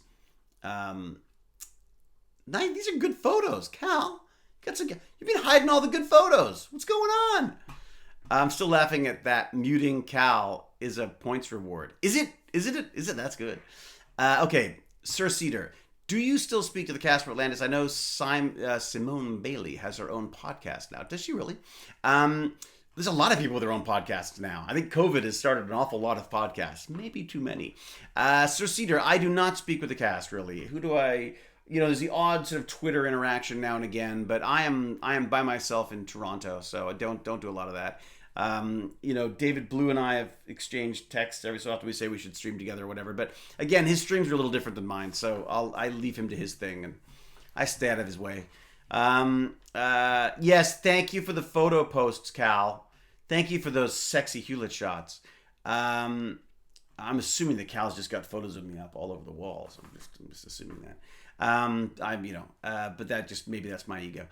There's literally too many podcasts to keep up with. Yeah, no, it's insane. Like I keep getting asked if I can do interviews on things, and I'm just like, honestly, I kind of feel like I've done I've got this, like I do this like 3 times a week now. Not this, but so yes, the idea is Tuesdays basically just chitty chat.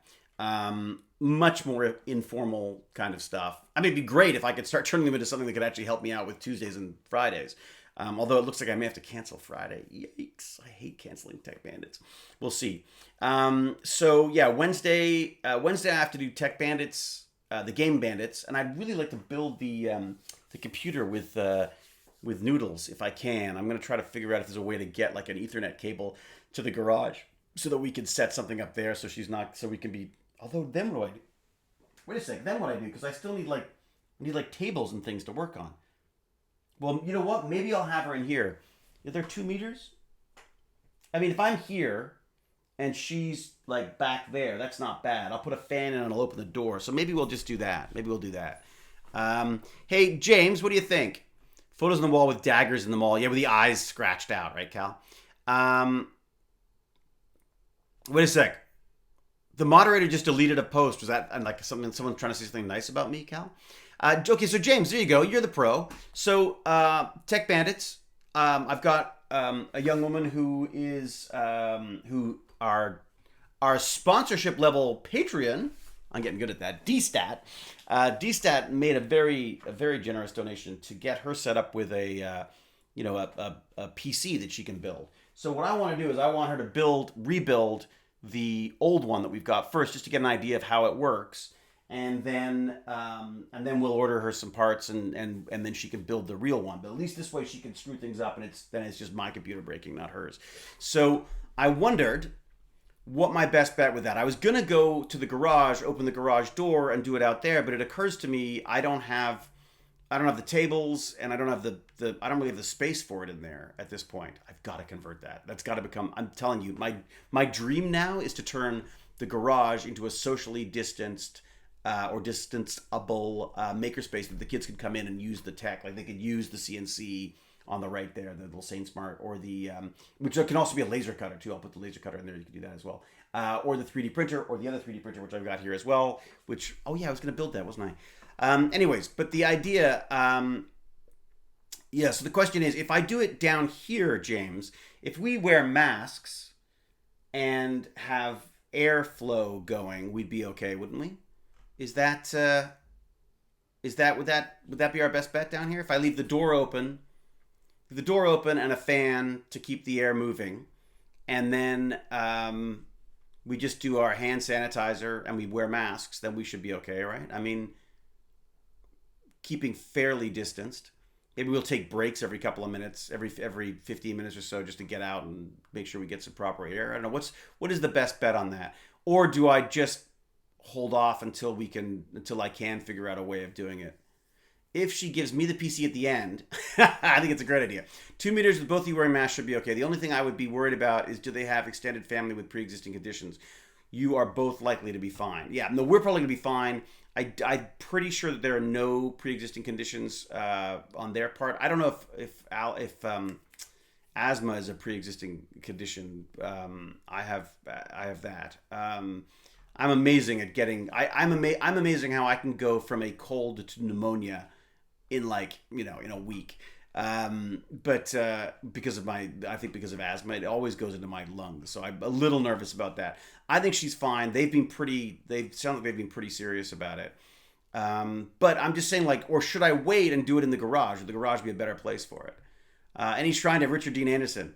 Richard Dean Anderson is another. Richard RDA is an interesting one too, because I'm not going to say he's a nice guy, because I just don't know him very well. We worked sort of in parallel a lot. We ran into each other a couple of times. I always absolutely loved our interactions, because he's a wonderfully odd individual. He's just an odd, quirky guy.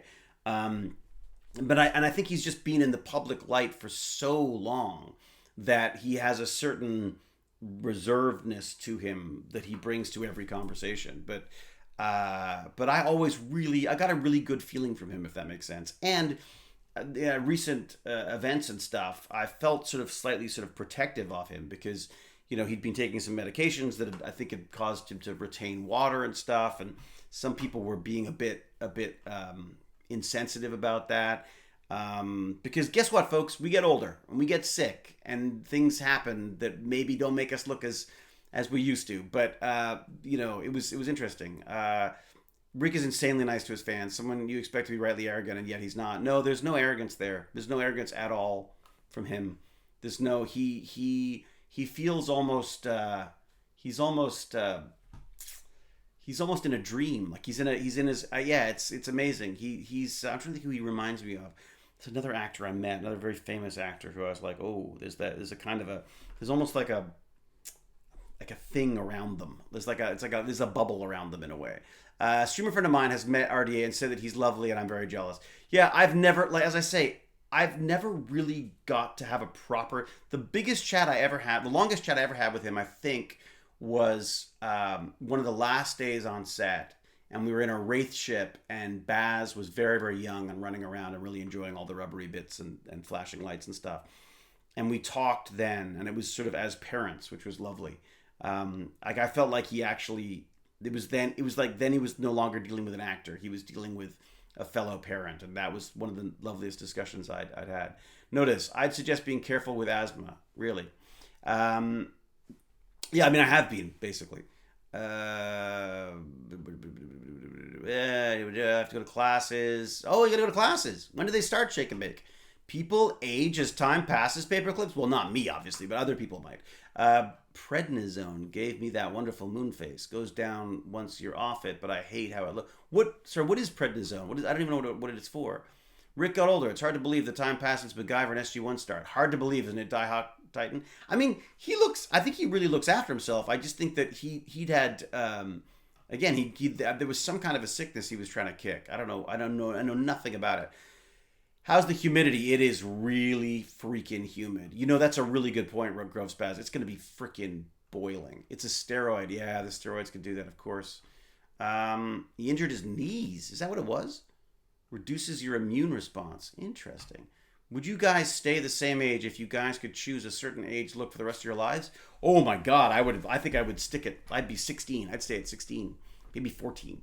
I think internally, in my brain, I'm still at around 14. Ruffle Waffles, thank you very much. Ruffle Waffles, I was very, I felt very, very cool and in the loop the other day when I was in the chat with Barnacles. It was just neat to see familiar names go by, and I guess that thanks to his very kind raids and stuff, people have discovered us. All right, the air filter pack Mom sent you would be great. We are working under the assumption that for everybody, you need 150 square feet to distance adequately. So I think if it is 1-on-1, I would say go for it. For the whole Tech Bandits thing, I would get something that will allow you to exchange air effectively. Okay, great, fantastic. Well, I've got some fans that will keep things moving here for sure. I will open windows. I wish these windows opened. I mean, they would. If I used a brick, we could open these windows, but then we wouldn't get them closed again. I wonder if I could take the windows out and just put a board in. No, Jim would kill me. Never mind. All right. Hey, David, what's the smallest IC package you have soldered? Oof. Commander Lake. Trying to think. I did a little radio thing years ago. I can't remember what it was. It was it was a little it was a project, and the project was, I think it was in high school. It was in high school. And it was a sound generator that my theory was that I would get the plants to grow by giving them a little blast of noise every day. And so I had the two sets of plants. I had my what is it called? What are the terms called? I don't know what the terms are. So basically, your standard, don't do anything to them, and then the plants that you're actually trying to do the experiment with. And I kept them separate, and then they all died because I forgot to water them. So I then bought plants, and I bought larger plants for the ones that I wanted to have grown more, and I bought smaller plants for the ones I didn't. And then I said, okay, this is what happened. These plants I didn't play the sound to. These ones I did. And anyways, I had to solder this little board that played, and I think that's about as small as I got with that stuff. I would love to do some little tiny IC stuff, like to do some of that, to do some real soldering, as I call it. Prednisone saved your life more than once. Asthma was up for transplant due to singular. I don't know what that is. I survived without a transplant, years to recover, even more sensitive to secondhand smoke, perfume, and chemicals.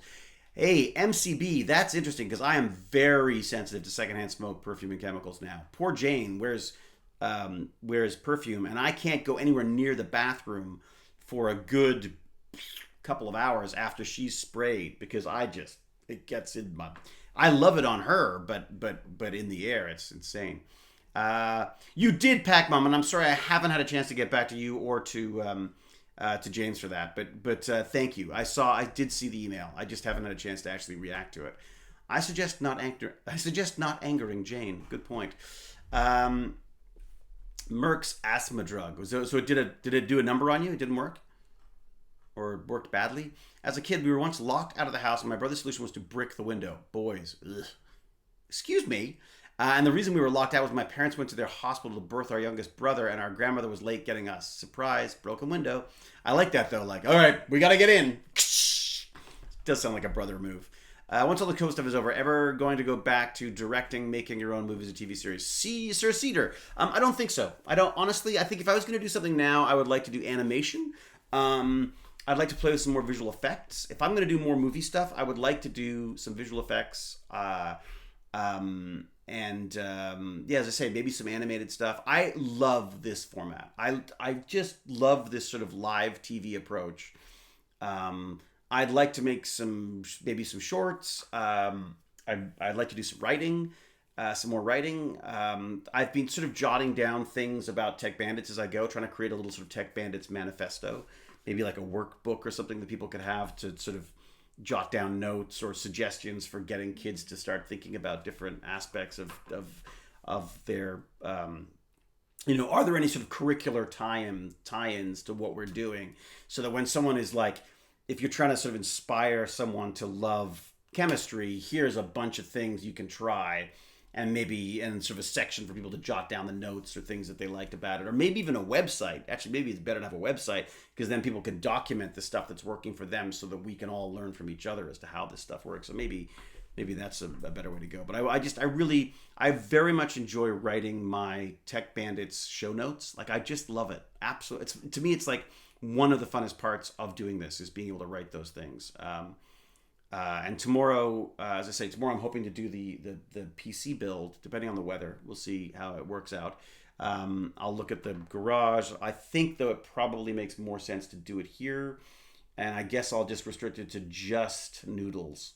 I was hoping to have Jack, Lord Chunky, here as well, because he's the PC Pro, but we'll see. David, I completely understand about your inability to return emails. Not an issue. Now you have the information, so you can make an informed decision. Thank you very much, Pac Mom.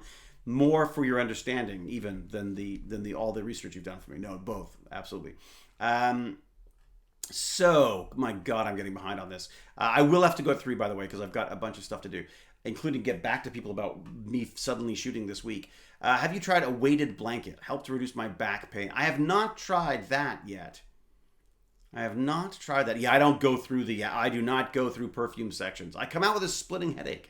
There's a great tutorial series on the open source 3D program called Blender. Oh, I love Blender. I love Blender. I have been given, though, a subscription to Cinema 4D, which is also really great, I've got to say. But Blender, the thing I love about Blender is just that open source thing. You know what I mean? Prop design. Oh my God, wouldn't that be fun? Yeah, I figure I will always act.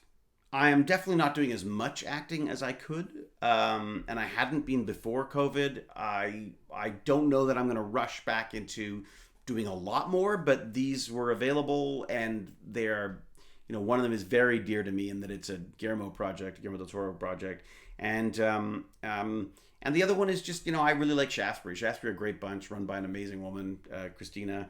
The show sounds like fun. There's some fun stuff to do. And I got to earn a living. Like, I got to earn some money. It's it's been 6 months. We're struggling. Like, it's, money's tight. And that's why, I so appreciate the Tech Bandits donations, because honestly, I just wouldn't have been able to do. I've just talked about donations. Okay, first off, again, huge thanks, DStat. DStat is our fabulous sponsor level Patreon. And if anyone else wants to talk about sponsorship, let me know. Because as long as it's something I can get behind and I believe in, I'm happy to take your money. No, I really, it's a lot easier for me to do this if I know that there's money coming in, and I really want to expand it. I want to be able to get more kids in. I want to be able to do more fun, crazy things. So yes, huge thanks to DStat for that. All of our other Patreons. That's the other thing is and I much prefer the idea of, everyone given $1 than anyone taking any giant responsibility for this stuff. Because, you spread it out and it's less painful for everybody, but it's so appreciated. Like, it's allowed me to do the tiny cam. It's allowed me to get lights to do the stuff properly, microphones. I've just got in contact with the company that makes these, which is the controller for my electric wheelchair. Again, thank you, that I picked up for a deal on Kickstarter, not Kickstarter, on Kijiji before Tech Bandits. I was really hoping we were going to be able to play with the wheelchair while we were over this period of time, but of course COVID has not made that happen. So what I want to do is I want to take this apart and see if I can get an Arduino to run it, because I think it'd be really fun to have like an RC or a Wi-Fi or a Bluetooth controlled wheelchair. We'll probably then remove the chair, and maybe I'll use it to bring stuff to and from my Tech Bandits meetings when if ever we get back to school. So if anyone knows anything about these and how I can add some sort of Arduino functionality, I will put that up there. And if anyone could see what's going on there. If you can see it, will it focus on it? Is it just too bright? It is, isn't it? I'll jot down the info. I'll take a photo and I'll put it in for people. But basically, it's and I have some manuals for it as well. So maybe I'll put the manuals up. People can have a look. Where are we at? One actor I met I thought was going to be cool, but was mean, was Leonard Nimoy. And once I meet him, I thought it was going to be mean. It was really cool. It was Jack Palance, really. So Jack Palance was great. Leonard Nimoy was mean. Again, I feel like the Star Trek folks, like, this was the first time that had happened. Like, Star Trek is one of those things that I think it became a phenomenon, and the show was off the air, and they weren't getting paid, and they hadn't got paid particularly well for it.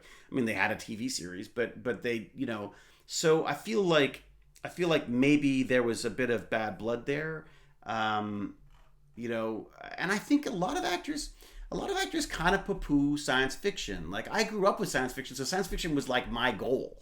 Like, the idea of getting into science fiction was like as good as you could get. Whereas I think for a lot of actors, they see themselves as, I want to say, maybe I shouldn't put words in people's mouths, but I feel like maybe they think they're better than science fiction. I never thought that for me. I knew I was only as good as science fiction.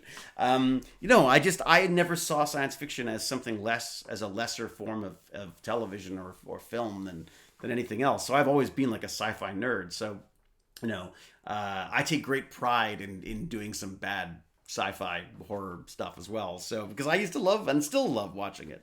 But I do think that there's a lot of actors who feel that they want to be taken seriously and that they won't be if they do this kind of stuff. So I say, screw that. Enjoy yourself. Do what you love. But I think Leonard Nimoy, there's a story about Leonard Nimoy. I don't know whether it's true or not, but apparently in Vancouver, he was shooting a film in Vancouver, and was an actor was hired for the part. And I've told you the story before. I know. I apologize. I'm running out of stories. That's why I got to go to film. I got to go to film something. So I've got new stories for you. So this guy is hired on a show. He gets told, there can be no references to Star Trek. And so the guy's like, okay, very good about it. Doesn't do anything about it. Does his first day of shooting. Second day of shooting, Leonard Nimoy comes up and starts to give him, so Leonard Nimoy is directing, and Leonard sort of came up and put his hand on his shoulder while giving him some directions. And the guy went and pretended to do the Vulcan nerve pinch. Was immediately fired. But I just thought totally worth it. Totally freaking worth it. Speaking of acting, would love to see you, just for laughs, get into Star Trek Picard. I know I have the wrong star there, but would love to see you in an episode. Star Trek's one of those things that's always eluded me for some reason. It's never... I've auditioned for a number of the... the Stargate... Discovery. I auditioned for a number of the Stargate Discovery episodes, and then this latest one as well. What are they calling the latest one? I never remember anymore. Basically, is that the same one? I'm trying to decide. I'm trying to remember now. I'm just so confused, but this is the problem now. It used to be you could go like, I'm in Star Wars. Now it's like, which Star Wars? Like the sucky ones, the good ones, the bad ones, this thing, that one. It's the same thing with Star Trek now. I can't even keep track of what's going on. Stargate Discovery. So yes, I've done tons of auditions for Stargate Discovery. Not tons. I've done like 3 for Stargate Discovery. I gotta say, I'm always kind of grumpy because they've got the most ridiculous, like, don't share these scripts things, which, they have a thing that, like, if you move your mouse off their application, it all blurs up so you can't see it. So you just put your mouse on it and take a photo or do a screen grab. It's so ridiculous. I can't learn lines if I don't have paper. I hate to say it. I am a wasteful, terrible person, human being. I tend to use scrap paper that I print on, but I cannot learn my lines if it's not on paper. I don't know why. Fun thing, but a new K-pop song for the new group came out 4 days ago that references Stargate. And it has a fandom intersection I never expected. Really? Okay, Jasmine, find me that song. Find me that song. Find me my Stargate song. That'd be amazing. Lower Decks is animated, isn't it? Discovery and Picard are the newest ones. Otherwise, yes. So Picard, I started watching Picard. Haven't totally got into it. Discovery, watched in and out. I've always been a Star Trek. I've always been like almost like a Star Trek lurker. I come in, I come out. I haven't really committed to Star Trek ever. It was always just episodes now and again. Now, of course, I did watch all the original ones way back. I watched a lot of TNG and of course the original Star Treks where they were on after school. I used to see them all the time. So definitely loved that. The Stargate Lego movie, did it reference Stargate? Did it? I don't remember that. David, I struggle to read studies and such online. I printed every study I use for papers. I don't get school books in e-form either. Look, I get textbooks. All of my textbooks and everything are e-books. I do e-books for everything. But when it comes to learning lines, I have to print out the scenes because for some reason my brain doesn't stick. I will start learning lines on an iPad or whatever, but invariably I have to print it out because even when I'm auditioning, I like to have the sides with me so that I can glance down or whatever. Kate taught me this trick of like posting the words around the camera and stuff. I can't do it. I need to memorize the lines. I have to have the lines memorized. I don't feel like I deserve the part if I haven't learned the lines somehow. Did you check out that Arduino control app I emailed you about? Arduino control app I emailed you about. Did I? I feel like there was a couple of things that came in about Arduino. What was it? Wookie. Sorry, I'll have a look and see. Maybe I've missed something. My email's been very weird of late in that it's been really busy and I haven't been looking at it. I've been sort of like glossing over a lot of stuff to get to production things, so it's possible I've missed stuff. Gurney watched Enterprise, Deep Space Nine as it was on when I got home from school. Never really considered myself a Trekkie. Yeah. So James, who's 1,000 years younger than me, it was the same for me. I was watching Star Trek, the original, the true original Star Trek after school. Like I watched the original Batman after school. I do not have to read real books back at Mama Bear. I'm afraid I just, nope, can't do it anymore. I have to, it just feels so ridiculous to carry, stacks of dead trees around with me. I have to use an e-reader for everything. But for some reason, when it comes, comic books or graphic novels, if you want to be really comic books, I need to have the hard copy for those just because I like to have them. There's something about having the atoms available to me that I like. The physical thing. And then just for learning lines, I have to print them out. In fact, now I say that, I'll probably have to print out some lines to learn for set on Friday now that I find out that I'm actually working. I don't like how some people judge shows. I cherish and enjoy every moment of my favorite shows. I think the weird thing is, what's that long tail thing where there's an audience of some number for everything, even if it's an audience of one or whatever. But there are always going to be people who like things that other people don't like. That there's always going to be groups of people who agree on something that most others don't. So, I think it's so much of shows. So much of shows is when you watch them, who you watch them with, where you are in your life, in your emotional state, all that kind of stuff. There's some shows that I'm sure I haven't given any. Lost. I started watching Lost, and I don't know where I was. I was probably jaded and angry or something, but I started watching Lost. I watched the first episode. I was like, this is the stupidest thing ever, and I'm never watching it again. And I missed out on the entire Lost thing because I was like, do you think Barnacules could jerry-rig the Stargate? I think he'd try. I think he'd be willing to try, Splifford. I think he'd definitely give it a go. It was so funny. I listened to Barnacules the other day, and you think I'm candid with people. Jesus, Barnacules shares in a way that I'm too British to do, but just had so much fun listening to his streams the other day. Has anyone else watched Barnacules? I should put a link to Barnacules as you know what? Someone else will do it for me before I even figure it out. So I'm not even going to try, but yes, someone should put a link to Barnacules in here so that we can send a few people his way. He's just great. I mean, you want to talk about just sort of a geek in his element. He's like a geek king. I feel like Barnacules is kind of the way McKay would be if he was a streamer, if that makes sense. In a way, Barnacules is more of a McKay online than even my son or myself is. U.S. British, candid like that. What is this? I think that's why he follows me on Twitter. Us Brits, candid like that. It's true. It depends on how candid you mean. Sir Cedar asked for permission to post a link. Ruby K is given. Thank you, Ruby K. And Barnacules and the VR locked room for his special times chat. That was an interesting place to come into a stream. Really? I missed that. The VR locked room. Oh, yeah. So there's a whole thing. So Barnacules is doing this whole thing about how he's put like locks on his doors so that he can surf porn without no fear of anyone walking in. Okay, so the K-pop song is Na Na Na. All right, okay, I'll have a listen to that. I will have a listen to that. I will copy that link. I will paste it in here so that I can look at it later when people won't have to listen to it as well. Let's see here. I say. Okay. So that's on the list of things to watch. Oh, stop it. Stop your damn ads. Okay. Never mind. Sleep deprived, says Cal. What, Cal? What? Too slow? What? Permit, timestamp. I adored Lost until the last season. Interesting. It wasn't too slow. I was giving Jaspin permission to post that K-pop link. Aha! Late again, says Puddle Jumper. Story of my life, Puddle Jumper. I'm late for just about everything except work, it seems. I'm really good at being on time, way too early, in fact, for work. It's interesting. Lucifer. Binging Lucifer right now. Is that good? I saw the first couple episodes of that. I quite enjoyed that, I must say. What do you think about the Andromeda show with Kevin Sorbo?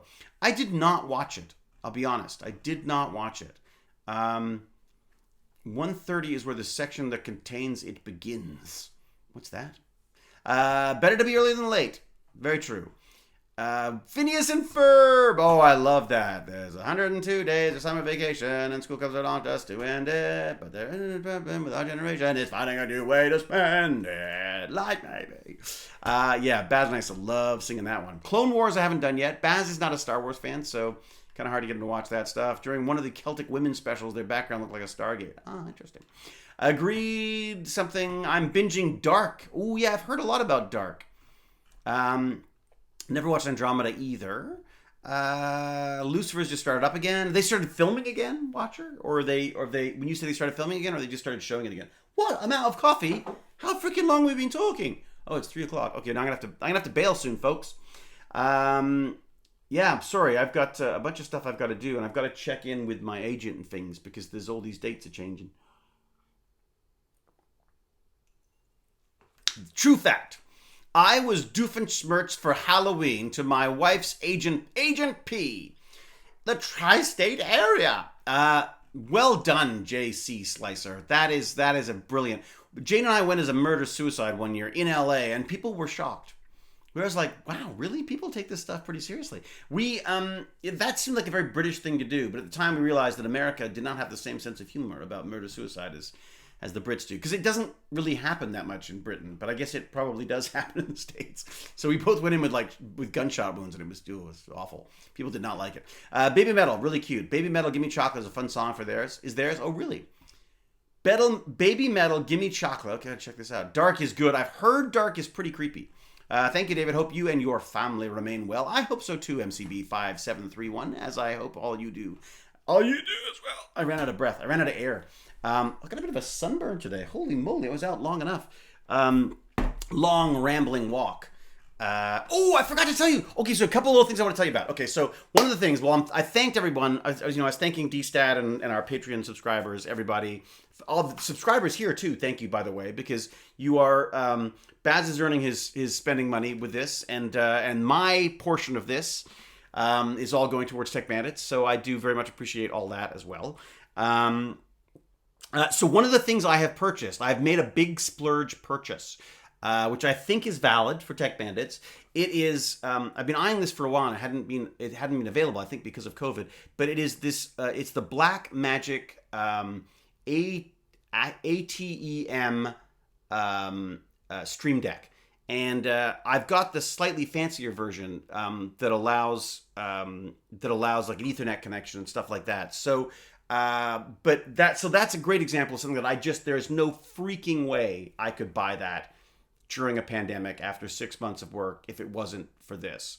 And the advantage to it is that it'll allow me to have multiple inputs that I can switch to, so that I can have, Squirrel cams and, what I'm calling it, the BioLab cam. I also want to get a camera. I've got another camera here. If I got it set up here, let me just see if I can change it here. So I've got this, which is this is my old Sony cam, which is really terrible in the low light by the looks of it. Like, you need to sort of blast the light to really get the quality you want. And even then, boy, it's sort of difficult.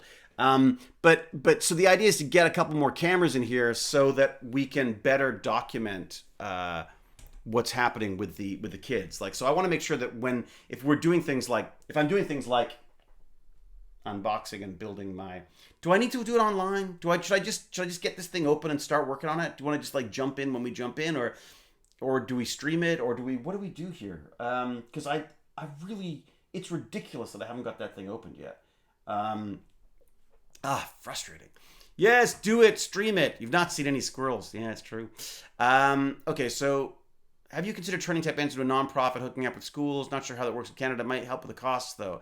Yeah, thank you, Kaiko. Part of the thing for me is that I feel like I'm not against schools by any means, but I feel like what we're doing is different. My concern with being in schools in an official capacity is that the kids then see you as an educational thing. Whereas what I've discovered, certainly during the last 6 months by doing this online, and even just doing the stuff during the strikes and stuff at the beginning of the year, I mean, we just had a miserable year for this stuff. What I've discovered is that it's become not just a tech club. Like, the kids talk about stuff that's bothering them, or talk about stuff that they're interested in. They bring up all sorts of things themselves. Admittedly, I'm like the worst of the squirrels. I tend to jump around all over the place. But so do they, because a lot of kids seem to work that way. But it's become a kind of an interesting little support group for people. There are kids who just come in. There's some kids who I didn't even know were like showing up and not saying a word, just being in the chat so they could hear what's going on.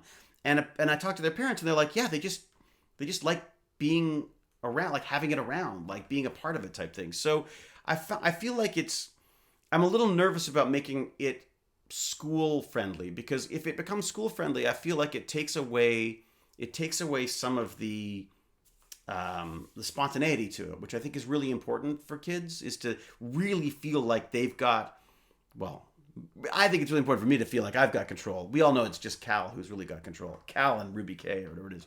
Whoever's doing the is it Ruby? Is it today? Is it Ruby? I get so confused. Yeah, Ruby K. So basically, it's the mods are in charge. The mods are running the madhouse. But the idea that the kids can see a direct impact on these things by what they say and what they do, that it leads them in different directions, I think is very important. So I worry about trying to become a curriculum-based system, which is what you need to be in the schools in a lot of cases. And I also think it's really important for me to approach this the way, to be honest in my approach to it, which is that I am not a trained professional.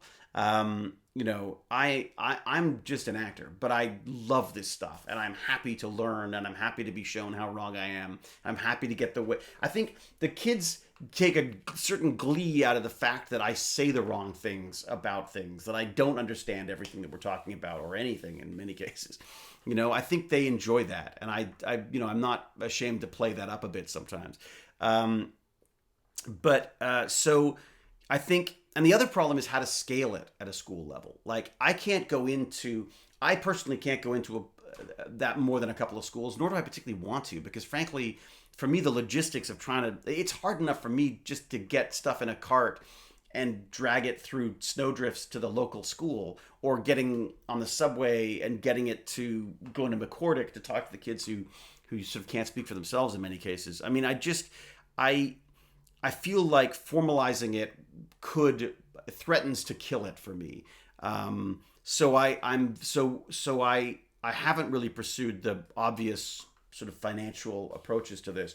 I love the idea that if people are in on this, if people like this, and they're willing to throw a couple of bucks a month at it, that I feel like we stand a better chance of making a difference than if I start like coming up with some sort of business plan for how to get it into the schools and disseminate the information and stuff. I feel like this is the experiment, this is the product, this is everything together. It's the idea that we're here, and when we're doing Tech Bandits, obviously we have the kids on, and I'm mainly interacting with them. But the idea that I feel like I'm a conduit to you, if that makes sense. So I can take the kids, and within this amazing group of sci-fi fans and scientists and streamers and stuff, there's a lot of different expertise in there that the kids may not have access to jobs that they may not have known about. One of my favorite examples was one of the episodes where we were talking about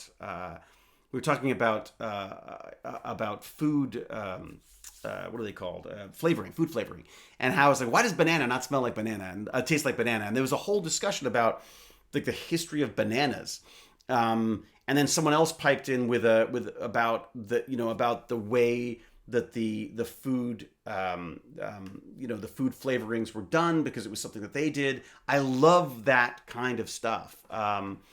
Watcher, I dropped in on a game chat. I'm not a gamer. I still enjoyed it. Oh, good, Watcher. I mean, that's it. Look, can you lock the focus on your camera? Every time you move your hands, it refocuses. I don't think I can lock it on this webcam. I don't think I can. Raffle waffles. Sorry. This is one of the other things. I've got technology I have to invest in for sure. Can you give the donation link again? Oh, thank you, Mr. Clean Tracy. And again, I don't. Yeah, I suck at asking for money, but it. Like I say, I couldn't afford to do this otherwise. I'm sure Mr. Clean Tracy, I'm sure would one of the mods be available to, there you go. Thank you. Yeah, so it's a Patreon thing. We're doing month to month with Patreon thing. If you go to thetechbandits.com, that's the site, thetechbandits.com. There are links to just like direct donations if you don't want to do a monthly thing. Monthly thing is great for me just because then I know what I've got on a monthly basis to play with.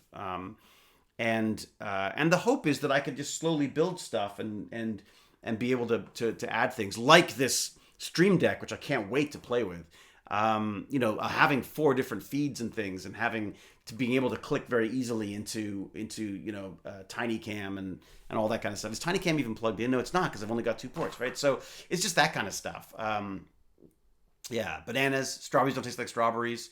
I have watched the Nightmare on Elm Street movies. Don't ask Baz about that, though, because I made Baz watch the Nightmare on Elm Street movies, and it was a disaster. Oh my God, it's 3:10. Okay, I gotta go. Peeps, thank you so much. I really, really appreciate it. Again, DStat, Patreons, subscribers, donators. What do you call the people who just donate money? People who donate, you wonderful donors? It sounds like you've given me a kidney or something. Really, really appreciate it. Again, if anyone does know any businesses or companies that might be interested in some sponsorship stuff, that might have a suitable tie-in or that we can help out with, I'd love to talk about it, because obviously that would help take the pressure off of people these days who are, I'm sure, struggling as all of us are with this stuff. Hey, David. Well, this looks like an important message because someone put 2,000 ZPMs in front of it. Jaspin says, hey, David, something I was wondering if you'd want to bring up at Tech Bandits. As you focus on a lot on assistive tech, is their feeling thoughts on YouTube's announcement that they're going to remove the ability for user-submitted closed captions next month? They are? This would make it the responsibility of the creators to caption their videos, which many do not, which I can't. I mean, yeah, I don't have time to do that. And also remove the option for people to translate into different languages. Why on earth are they doing that, Jaspin? That seems crazy to me. Downloaded the stream. Jaspin, that's fascinating. I did not know that. Well, then someone's going to be smart enough. Someone needs to create a little plugin of some sort that they can, or it's some kind of a speech to text thing that can do it for us, because we do need to do that. I mean, it really bothers me that I always assumed that because it could translate what I said into text, admittedly wrong in many cases, but at least you'd get a sense of what I was saying. But to lose it entirely, this is the problem with being on other people's platforms. I mean, the advantage of these platforms is you have access to massive audiences. I mean, like, if I did this on my own stream, I'd have I'm not sure it would be me and Baz. But because there's this whole infrastructure of Twitch, I mean, that it adds so many more people to the mix. And they're probably going to charge people to have those things. I see. So there'll be like a pro version that will allow you to do that. Miss Lintz, thank you very much. Goodbye to you, and goodbye to everyone, she says. Time for emails to YouTube. Yeah, no kidding. John P7, I'm glad you found it interesting and inspiring. Thank you. Legend says it's a full-time job. Barnacles always gets more donations when his kid is on the stream. I think it works the same way here. Oh, really? Is that what I got to do? I guess I got to whore out the child. Is that it? Parade the child around. Remember when Squirrels would translate your closed captions? Yes. Yeah, when was that for, Watcher? That was Assassinate people used to do that for, right? I mean, I think trying to do it for something like this, though, would be insane. What I'm thinking with these is I post them on YouTube. I don't expect people to watch the whole thing, but I post them on YouTube, and then the hope is that I will then be able to go through and just pull a little highlights here and there. In fact, God, it just reminds me, I have a whole highlights reel that I haven't even posted yet, which I wanted to look at. Charging a person for accessibility stuff is so silly. It should also be illegal, frankly. No, I think losing it for accessibility seems nuts. Thank you again. Will you see you on Sunday for the watch party? We've got a watch party this Sunday. That's right. I also have Barnacles on Saturday. I'm teaming up with Barnacles and his friend for their 2-man stream, which I can't remember the name of, but I'm sure someone will know, and I'll let you know later. But so Barnacles I'll be streaming with on Saturday. I will be doing Tech Bandits tomorrow, unless something changes with my schedule, which it looks like it might have. And also Tech Bandits on Friday, again, may have changed. So I may have, my schedule may be a little up in the air for the next month or so, but I will try my best to keep you informed before it does it. David, you need to get going. It's true, Cal. It's true. Tech Talk for Barn. That's it. That's right. Raffle Waffles. That's what I'm doing. Saturday. When is that, Raffle? What is it's like, isn't it like it's in the evening or something, isn't it? Or is it in the afternoon? I'm hoping I don't have to work this weekend. I'm hoping that, I know I work Friday. The question is whether I work Saturday as well. If I work Saturday, that's going to be very difficult. You are the worst at leaving. It's really true. I suck at leaving. As soon as I leave, interesting things come up again. So, all right, I'm out of here. Better hurry. The chevrons are locking. Shut down the ZPM. We got to stop this now before it's madness. Madness, I say. Everybody, thank you very, very, very, very much for putting up with me. So appreciate it. We'll hopefully see you tomorrow for some more of the same, only this time with the kids. They're far more interesting. So until we geek again, cheerio and huzzah!